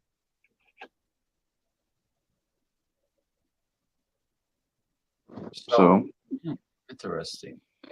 so yeah, that's why I adopted the persona. But then, I've read the Bible. I've not read the Bible in its entirety, but people, get really scared about the Book of Revelations. But I mean, when you read religious text, I mean, you have to look at it, from a variety of different perspectives. Because when they talk about the Antichrist being someone who portrays himself as being Christ, and that but which I find very ironic. They say that the Antichrist is a he, but then yet, is it not possible that the Antichrist could potentially also be a she? Did you know that in the Book of Revelation, the Vatican is mentioned? Not the word Vatican, but the description of the Vatican is mentioned more than once. I mean, Uh, think about it. A religious organization that has massive power, massive wealth, that doesn't really do good, doesn't do much good for the poor and the people, but hoards massive wealth, and they have their bank, their own treasury. It's really separate from Italy. It's not part of Italy, Vatican City. mhm, All the atrocities that they did in their history with the Spanish Inquisition and torturing people, forcing them, heresy, putting people to death for heresy. So, mhm. but they mentioned the great whore in the Book of Revelations. Many theologians feel that that's the Vatican. Yeah, I can see why they feel that way. But I mean, when they talk about the Antichrist, when they say he, which and honestly, I'm just like, is it not possible the Antichrist could potentially be a she as well? But that's really neither here nor there. But when they say that, the Antichrist does great things, like, he brings about world peace, like he ends world hunger, or he brings so many great things to the people of this earth. And I'm just thinking to myself, didn't it just ultimately contradict itself in its final book that really, by doing a great act like bringing about world peace or ending world hunger or giving every human being fundamental rights they all deserve regardless of where they're from is somehow a bad thing? They Well, you seem to be know, really contradicting their message here. yes, it's contradictory, but what it says is that Satan will come as an Satan does come as an angel of light to deceiveth the world. So the key words here is angel of light. That's how he deceives. So of course he's going to come and do things that people are just going to love. He's going to do, because otherwise, how could he capture the attention and the adoration of the masses if he does evil to the population? He's going to do great things. The angel of light. Now, getting back to gender, I believe it because an angel is neither male nor female. They do not have the ability to reproduce. They are neither gender. So it is very possible, and therefore a demon is a fallen angel. Lucifer was a cherubim, like Mhm. Gabriel and Michael. He was an archangel, a cherubim archangel. So therefore, no gender, genderless. So it's very possible that it can go either way. So I do agree with that. Mhm. Like you of course you know of the Ark of the Covenant. Now those cherubims, the two cherubims with the wings stretched out, are supposed to be originally Lucifer, either Lucifer and Gabriel or Lucifer and Michael. Well, Gabriel was the divine messenger. He's the one that brought information from God. Lucifer was the first creation, period, period.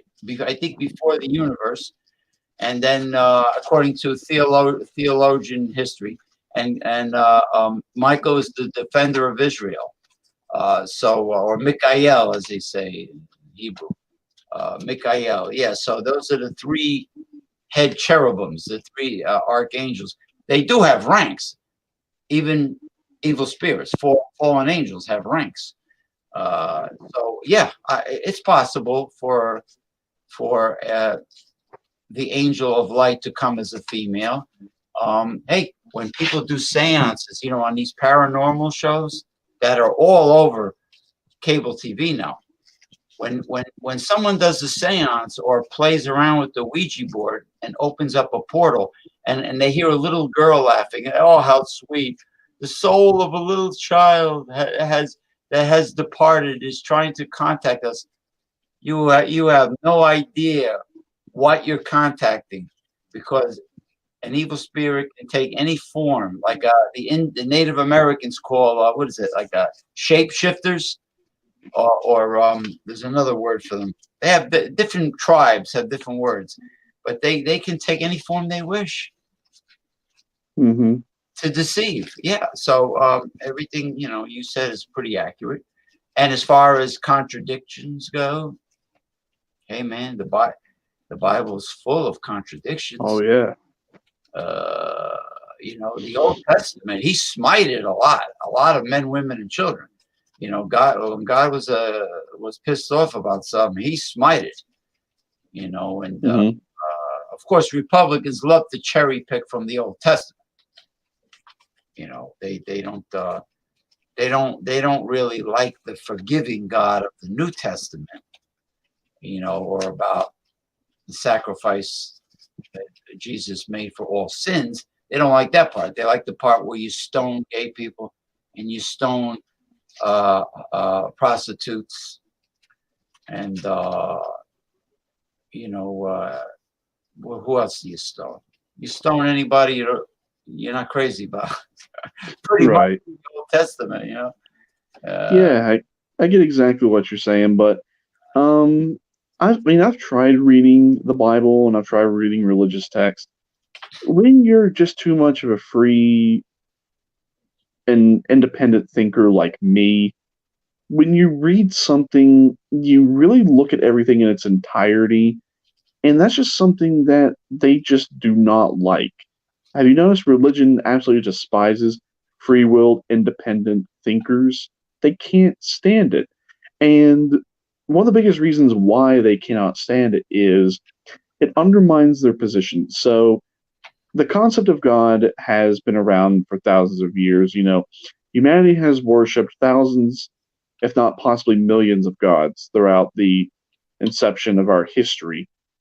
But when it comes to Satans or devils, it seems like, anything that really doesn't conform to, what they're trying to say is the devil, or it's some kind of antichrist, or it's some sort of, evil spirit. But then yet, is it possible that, and, not to play devil's advocate or have any play on words, but based on what I've been able to read, I mean, yeah, Lucifer rebelled against God, but did he really rebel against God for a good or for a bad reason? Like, when you read the Old Testament, if that really is God's true nature, he really smites people, that he really is this, he really is that, no wonder he rebelled. Because if you had a being that's supposed to be omnipotent, it's supposed to be all-knowing, all-loving, he's not living up to that position. And it also becomes very abundantly clear that, Lucifer almost won the battle in heaven.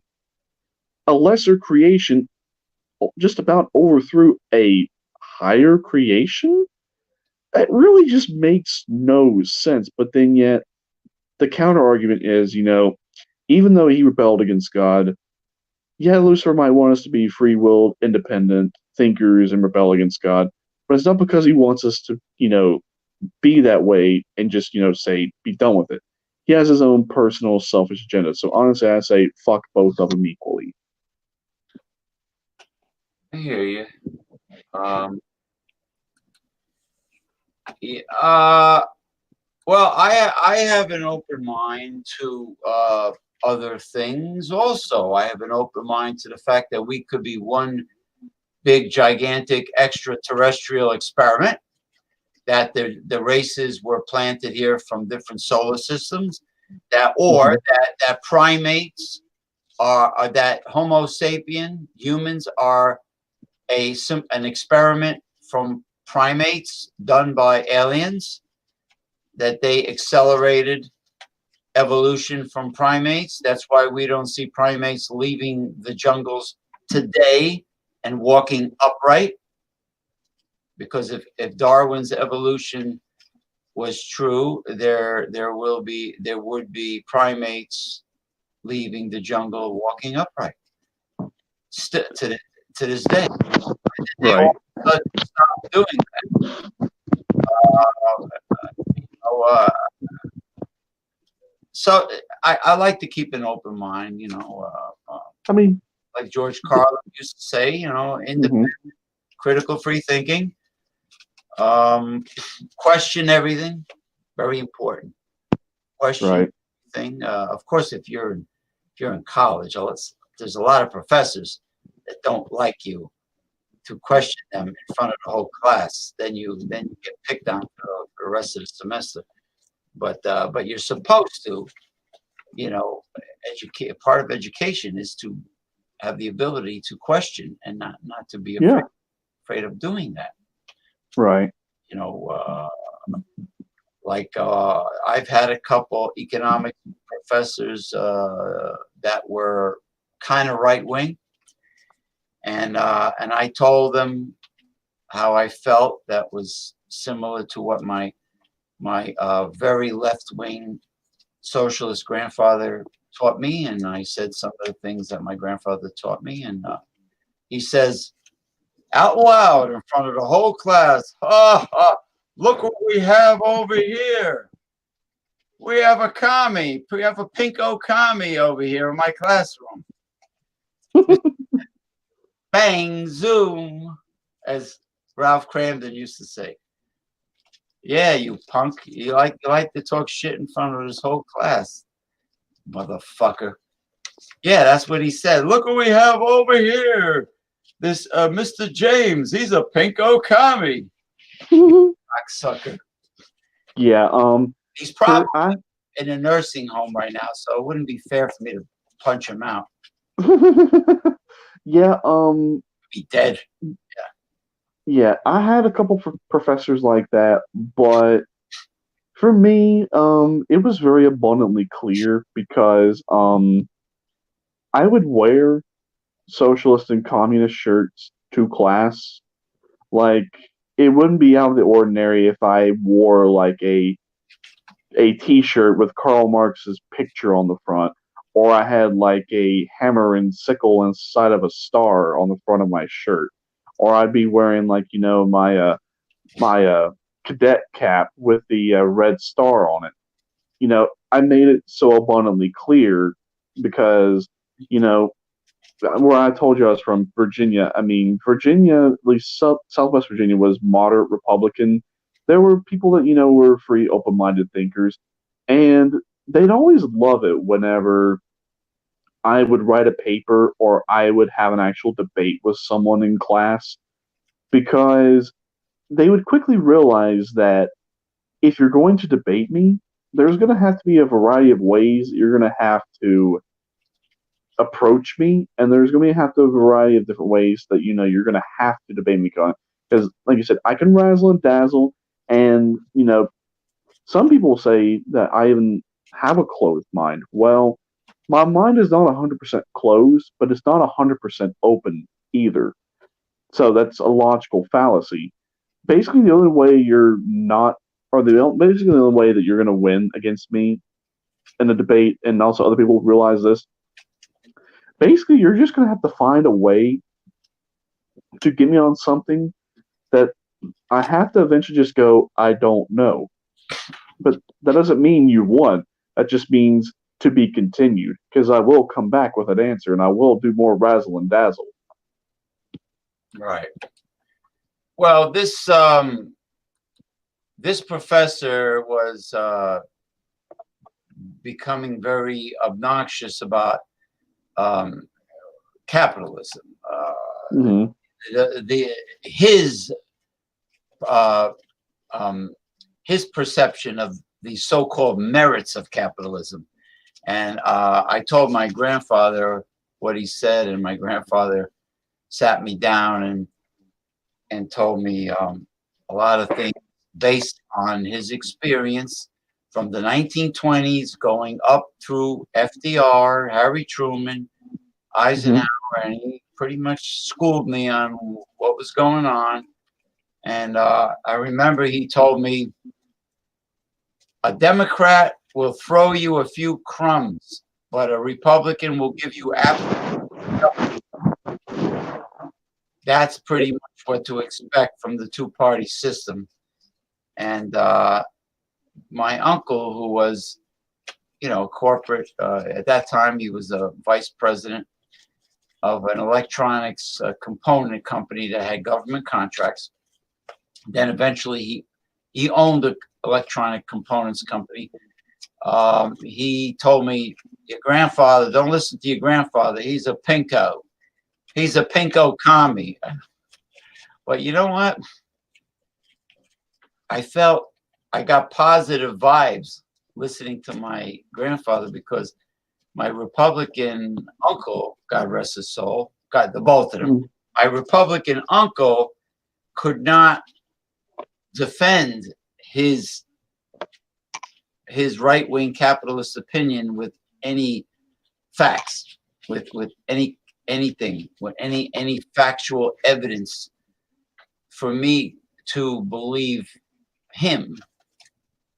And when he was bashing unions, and he was crying about taxation, like the way Ronald Reagan was saying, tax and spend, tax and spend, tax and spend, yeah. But it's okay to give welfare to the rich, according to them. Welfare to the rich is fine. Socialism, like Bernie Sanders says, socialism for the wealthy. Oh, that's okay for these moderates and right-wing people, because it benefits them. It fills their pockets up with free stuff that they don't have to pay back. Except I think General Motors, paid back their loan, right?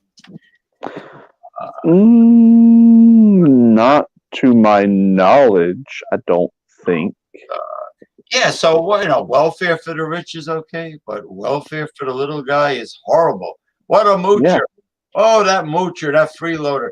To a Republican, if you're in the womb, if you're an embryo, if you're a fertilized egg, an embryo, or a fetus, or right before birth, they'll fight like hell for you. As soon as you're born, you're a moocher. Oh, yeah, exactly. Which is what I was implying, with what I was saying about Bernie Sanders and how he could appeal to the right to win some right-wingers over, is, he can still push, universal education, universal health care, higher paying wages, et cetera, et cetera. That actually would solve a problem that a lot of right-wingers bitch about. They want to bitch about the welfare state. Oh, food stamps is taking so much, or this particular government program to help out the poor are, draining so much resources. Well, if you actually increase the material conditions to, I don't know, lift people out of poverty, and that government program doesn't need to exist, well, guess what? That's money that's not being spent. So therefore, that solves your problem. If he can sell that to right-wingers, which obviously Biden is probably not going to be able to do, but if Bernie can do it, he will be doing something that a Democrat would seem like they'd just be like, how dare he do such a thing? Well, I mean, at this point, he's going to have to play the game. He's going to have to do something he's not going to like, but if he wants to win, he's going to have to do it. because he can't just strictly rely on the left. He's going to have to get the left votes, he's going to have to get the moderate votes, and he's going to have to win some of the right wing votes. I'm sorry, that's just how it's going to have to be.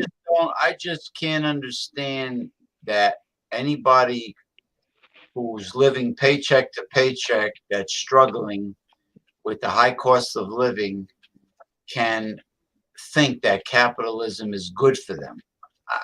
It's really fucking stupid. It is. Europeans are smarter than Americans, without a doubt. Oh yeah. Yeah, without a freaking doubt. The Asians are even way smarter than maybe all of us put together. But you know, I mean, if you're struggling and you're living in the Midwest or in a southern state, and things are tough, and you're not making a living wage, and you have no surplus cash to enjoy life, why support a system and a political party that's not increasing, elevating your standard of living? It's just exactly sense. It doesn't make any sense. Oh, when Archie Bunker's saying those were the days, and he was bragging about Herbert Hoover, was he the guy that started the Great Depression? Well, there's a lot of debate as to what really caused the Great Depression, who caused it. But if they really want to be techno, as Ron J. Terry wants to say, techno, really it can be traced back to see, who was it before Hoover? That was let's see, Calvin Coolidge. Yeah, Calvin Coolidge. So Warren G. Harding was, the late 19 teens, early 1920s, and Calvin Coolidge was, I think, from 23 to, I want to say, like 29, 30, 31. I'll have to go back and do some research. But, the Great Depression happened in 1929, and Calvin Coolidge was the president. And he was the president from, I think, 23 to that point. And if you know anything about the economy, a decision made at a particular point doesn't have an effect until later on. Sometimes it can happen in as quickly as 1 to 2 years, or it can even have a much of a delayed effect, even like potentially years upon years upon years afterward. But I would say that, in honesty, it wasn't Herbert Hoover's fault as to why the Great Depression started. He got the after effect of the Great Depression, but really you could trace it back to either Harding or Coolidge. Yeah, I mean, I've heard stories from my grandparents where they had a ration. They had to ration food. They had to stand on long lines, and people, the stock market bottomed out, and the U.S. dollar was worth it was like confetti. Mm-hmm. Practically worthless. People had like wheelbarrows of money that they were trying to cash in, and people were committing suicide that were once wealthy, jumping off of New York skyscrapers. So the only Republican that did a lot of good back then happened to be a progressive Republican in Teddy Roosevelt, and then later on with Dwight Eisenhower. Mm-hmm.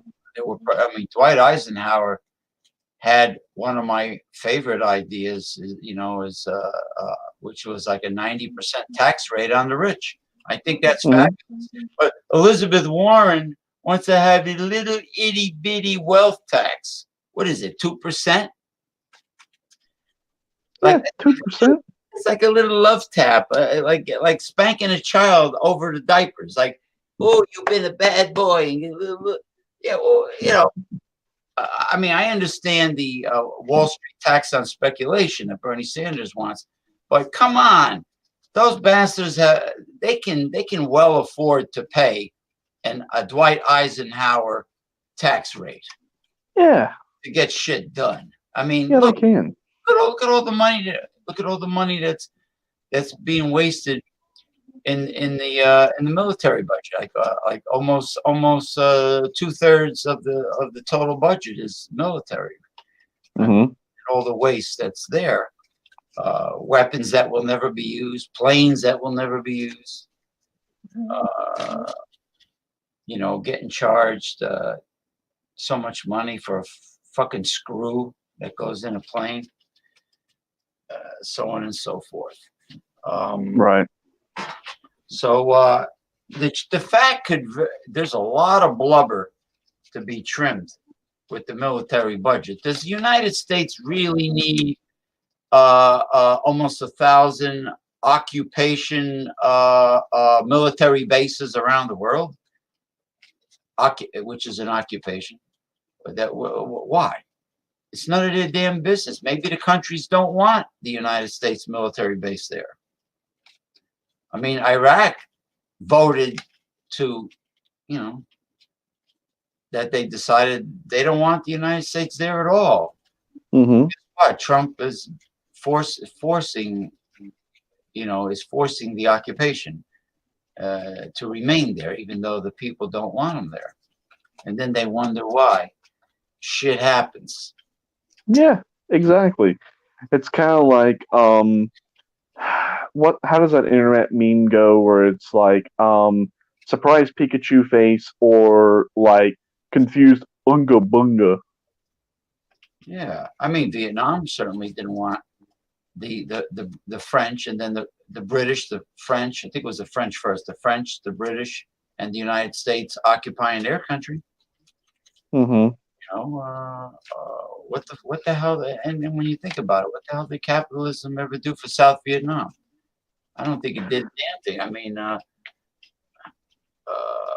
look at what the United States kind of like was friends with General Batista, right, in Cuba.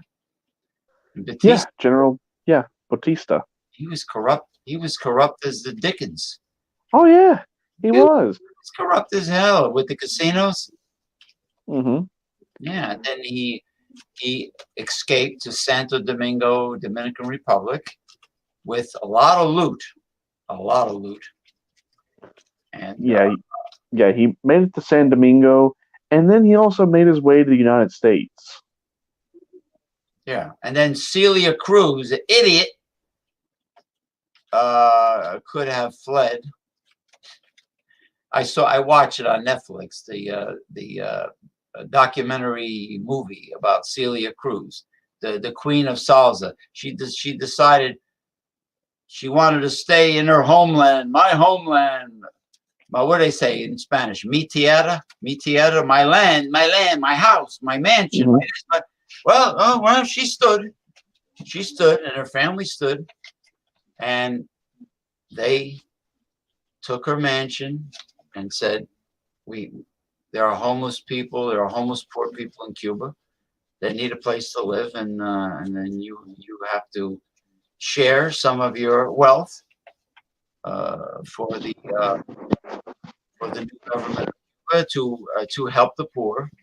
And she got all pissed off about it. And, she's constantly bickering with the comandante,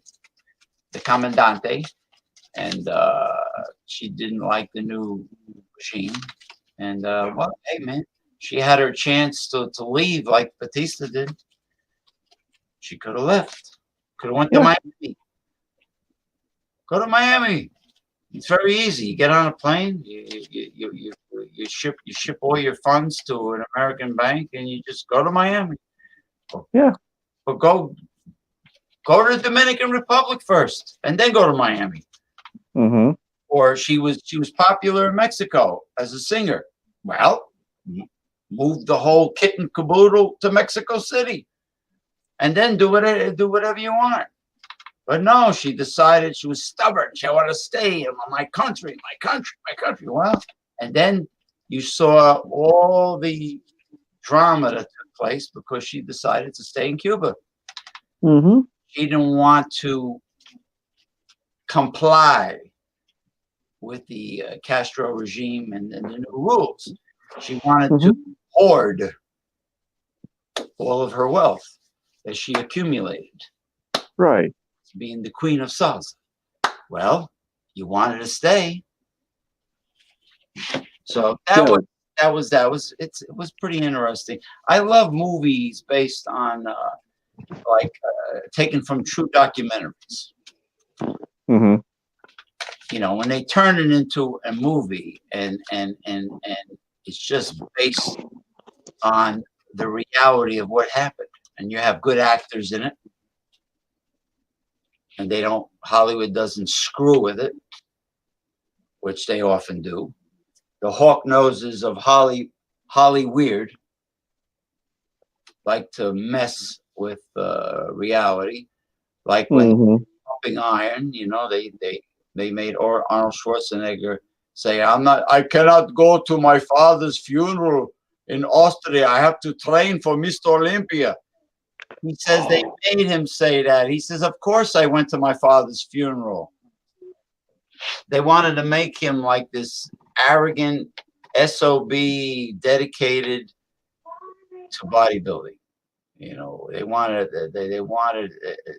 him to be like this selfish bad guy.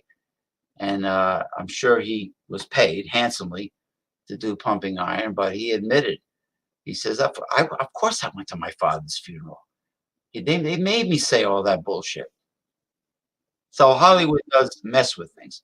Oh yeah, they do, and it's just it's like that same thing that you were talking about with the with who you were talking about, but it was like the same thing with the kulaks and the landlords in the in Ukraine during the collectivization period of the 1920s. When the kulaks and landlords were hoarding grain because there was a famine, which they want to say, that's when Stalin killed like 10 million people, was during this particular time, when no, it was a famine, and kulaks and landlords were hoarding grain and hoarding wealth, and Stalin went in and shut the shit down, and they want to say, oh, that's why he killed 10 million people. I'm just thinking to myself, in all honesty, how does going in and just stopping people from hoarding grain so people don't starve to death equate to 10 million people dead? I can't quite figure that out. See, that's what I love when they want to claim it's historically accurate when in reality it's not. They want to write their history because as they say, history is written by the victor. Well, communism was destroyed, therefore it's a loser. Capitalism won, so history is written by what capitalism says, not by what actually really happened. Well, yeah, and Hollywood is part of capitalism because capitalism is in favor of hoarding wealth, which they do. A friend of mine named Alex, he was a Spetsnaz, Soviet Special Forces. I know I'm not pronouncing it properly. It's Spetsnaz. Spetsnaz, they're supermen. They're like this guy. Mm-hmm. He looks like Ivan Drago from the Rocky movie. Anyway, Ooh. he looks just like, he talks like him. He I was so proud of him when he did a commercial for a Polish pickle company, and he was dressed as a Soviet nuclear submarine like captain. He was in black and everything. And he had these two Russian girls on both sides of him. I said, "Holy crap! I wish I could find that on YouTube." I think I saved it. I have to really take one day to find it, and I got to show it to you. Mm-hmm. He did a great commercial. But anyway, Alex lived under Leonid Brezhnev in the Ukraine. Mm-hmm. And he says, James, I had no worries. I had beautiful place to live, modern. I had plenty of health care, plenty of food, anything I wanted. Lots of wine and vodka. And I had extra money for social life, for dating. I had lots of free time. I did not have to work long hours. He says, I had a very good life under Brezhnev outside of Odessa, Ukraine. And he says, I had lots of great leisure time to have fun. And I saw my friends and girls and this and drinking and blah, blah. He says, I had no problems under Leonid Brezhnev, under Soviet Union. He says, you hear American propaganda about Soviet Union. He says, I actually enjoyed life. He says, I had low stress, very low stress under Brezhnev. So Hmm. so I believe it that we get fed a lot of propaganda and bullshit. Yeah, we do, and that's another reason why I posted that article about why the Eastern Bloc wants socialism back, why they want the Soviet Union back. Because they've lived under both systems. Because when you think about it, Eastern Europe has really gotten the shit into the stick of a lot of things. They lived under feudalism, they've lived under capitalism, and they lived under socialism. And which do they want back? They want socialism back.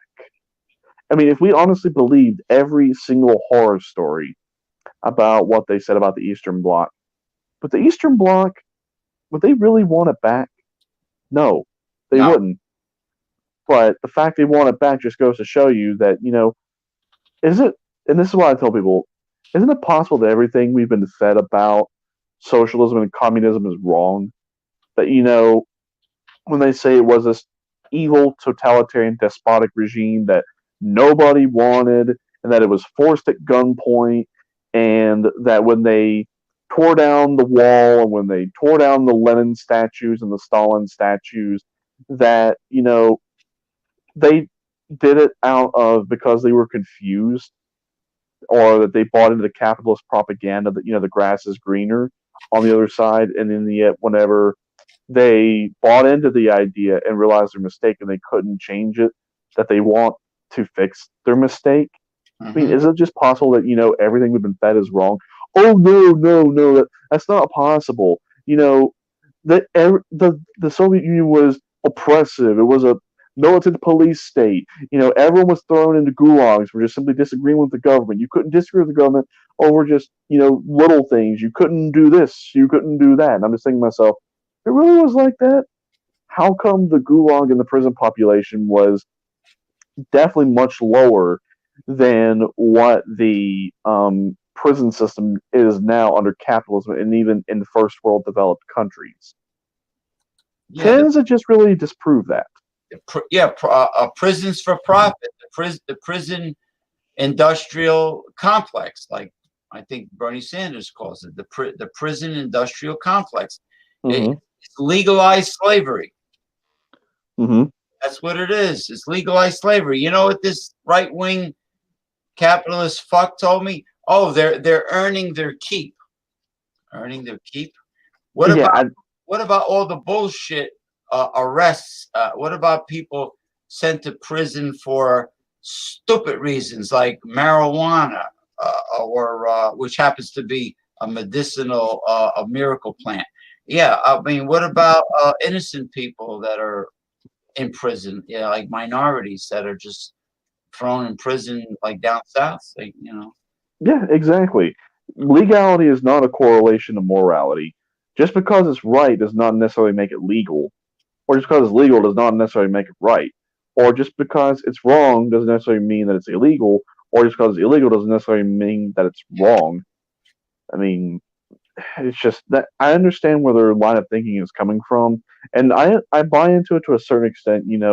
When you do commit offenses, you know the whole entire point of going to prison or going to jail is to show you why what you did was wrong and to rehabilitate you so you don't commit the crime again and then make your way back into society.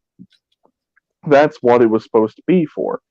Now it's not like that. You have a for-profit prison system, and you know that's kind of like also the right-wing mentality of when they go to jail or they do this, that they've committed a debt against society and they have to pay that debt back. And by that debt being paid back, that means either serving their time in jail or prison, or doing community service, or basically doing slave labor, because basically they're being underpaid significantly. So the federal minimum wage is 7.25.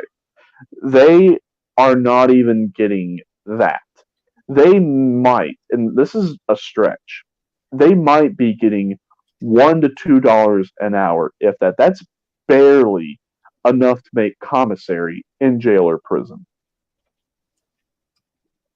Yeah. Well, that's definitely chump change without a doubt, considering the cost of living is always far above the federal minimum wage. But they never, Republicans never bring up that fact. And then you have Wall Street corporatists, billionaire Democrats like Governor Phil Murphy of New Jersey, that wants to raise the minimum wage to $15 an hour over the course of several years. And by time that happens, the cost of living would have risen far above $15 an hour. So there goes the scam of being behind the eight ball all the time and being a sucker all the time, which is the reason why the grassroots revolution has to be more aggressive. Mm-hmm. It has been. In other words, no more hipster, peaceful, I love you, you love me protesting. No, Exactly. now the grassroots revolution has to be comprised of very angry American citizens. Mm-hmm. I'll leave it at that. So anyway, let's call it a night because we lost an hour because of the stupid ass daylight savings time. Mm-hmm. I think Arizona does not practice it. Right. Right. There might be another state. I think there's a couple states that don't practice it, and they're smart because I don't mind gaining an hour, but losing it, I know we're going to get several. We will. Yeah, we will. But now the sundown periods are going to get like later and later and later from now on, and the sun will be setting later. Yeah, until the summer solstice, which you've got the winter solstice and the summer solstice, which is exact daytime to nighttime ratio. So the daylight is going to be getting longer until I think what is it? Is it June 21st or 22nd? First day of summer, just about. Yeah. Yeah, and then they're going to get shorter until the winter solstice. Then at that point they're going to start getting longer again. It's cyclical. Yeah. Well, the longest day of the year, oddly, is the first day of summer, where the sun goes down like 9:30 p.m., something like that. Yeah. Yeah. Which is odd. It's very odd because you would think, why the first day of summer is the longest day? You would think the middle of summer would be the longest day, but it's not. Right.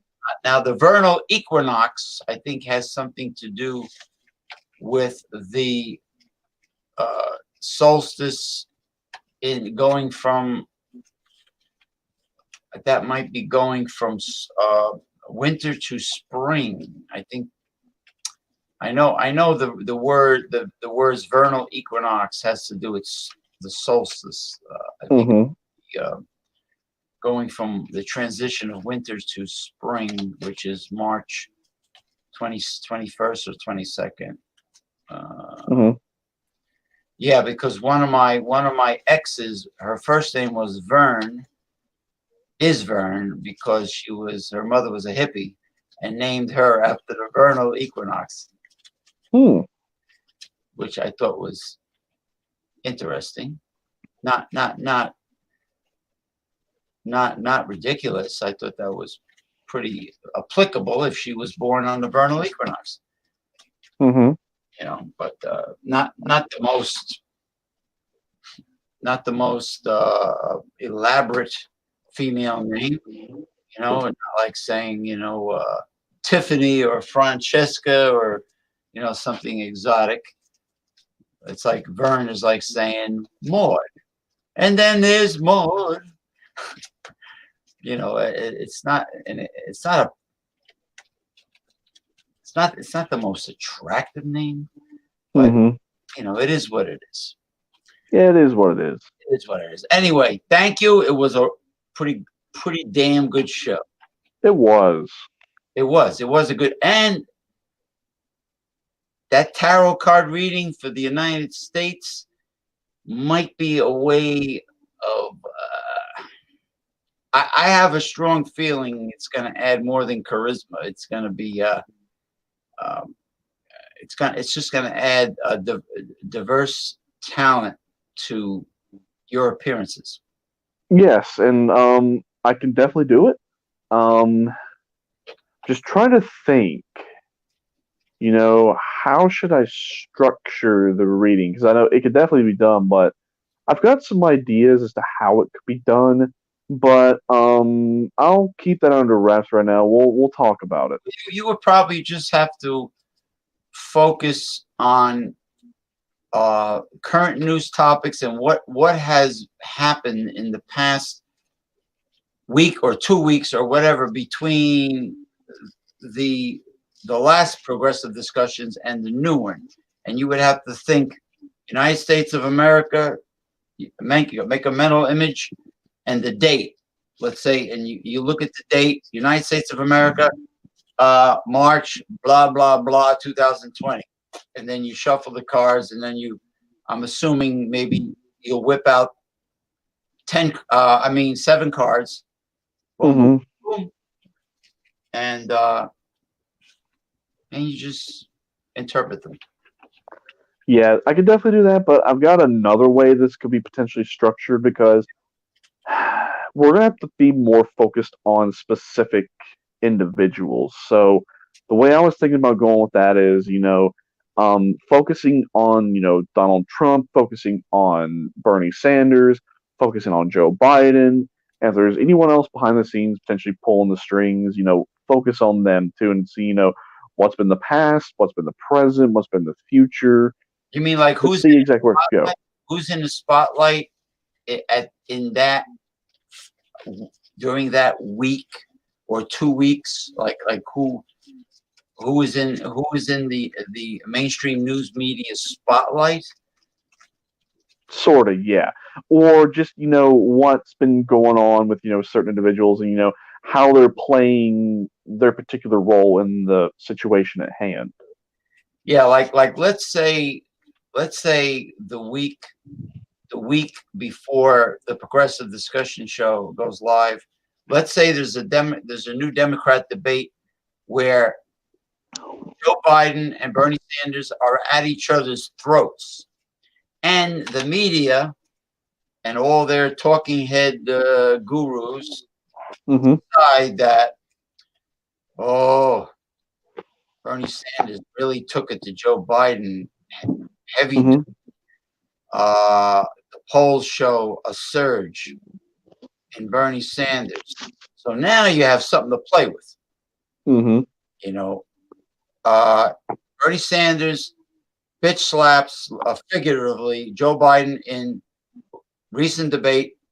His polls surge. So yeah, something like that. Yeah. Or Joe Biden lies about Bernie Sanders during the debate and is caught in those lies. Yeah, it has to be something along those lines. Yeah, he becomes the scoundrel. And then well, yeah, it'll all come out in the cards. Yeah, it will. No matter how you shake it. But anyway, great show. Thank you. We will talk very soon. Yes,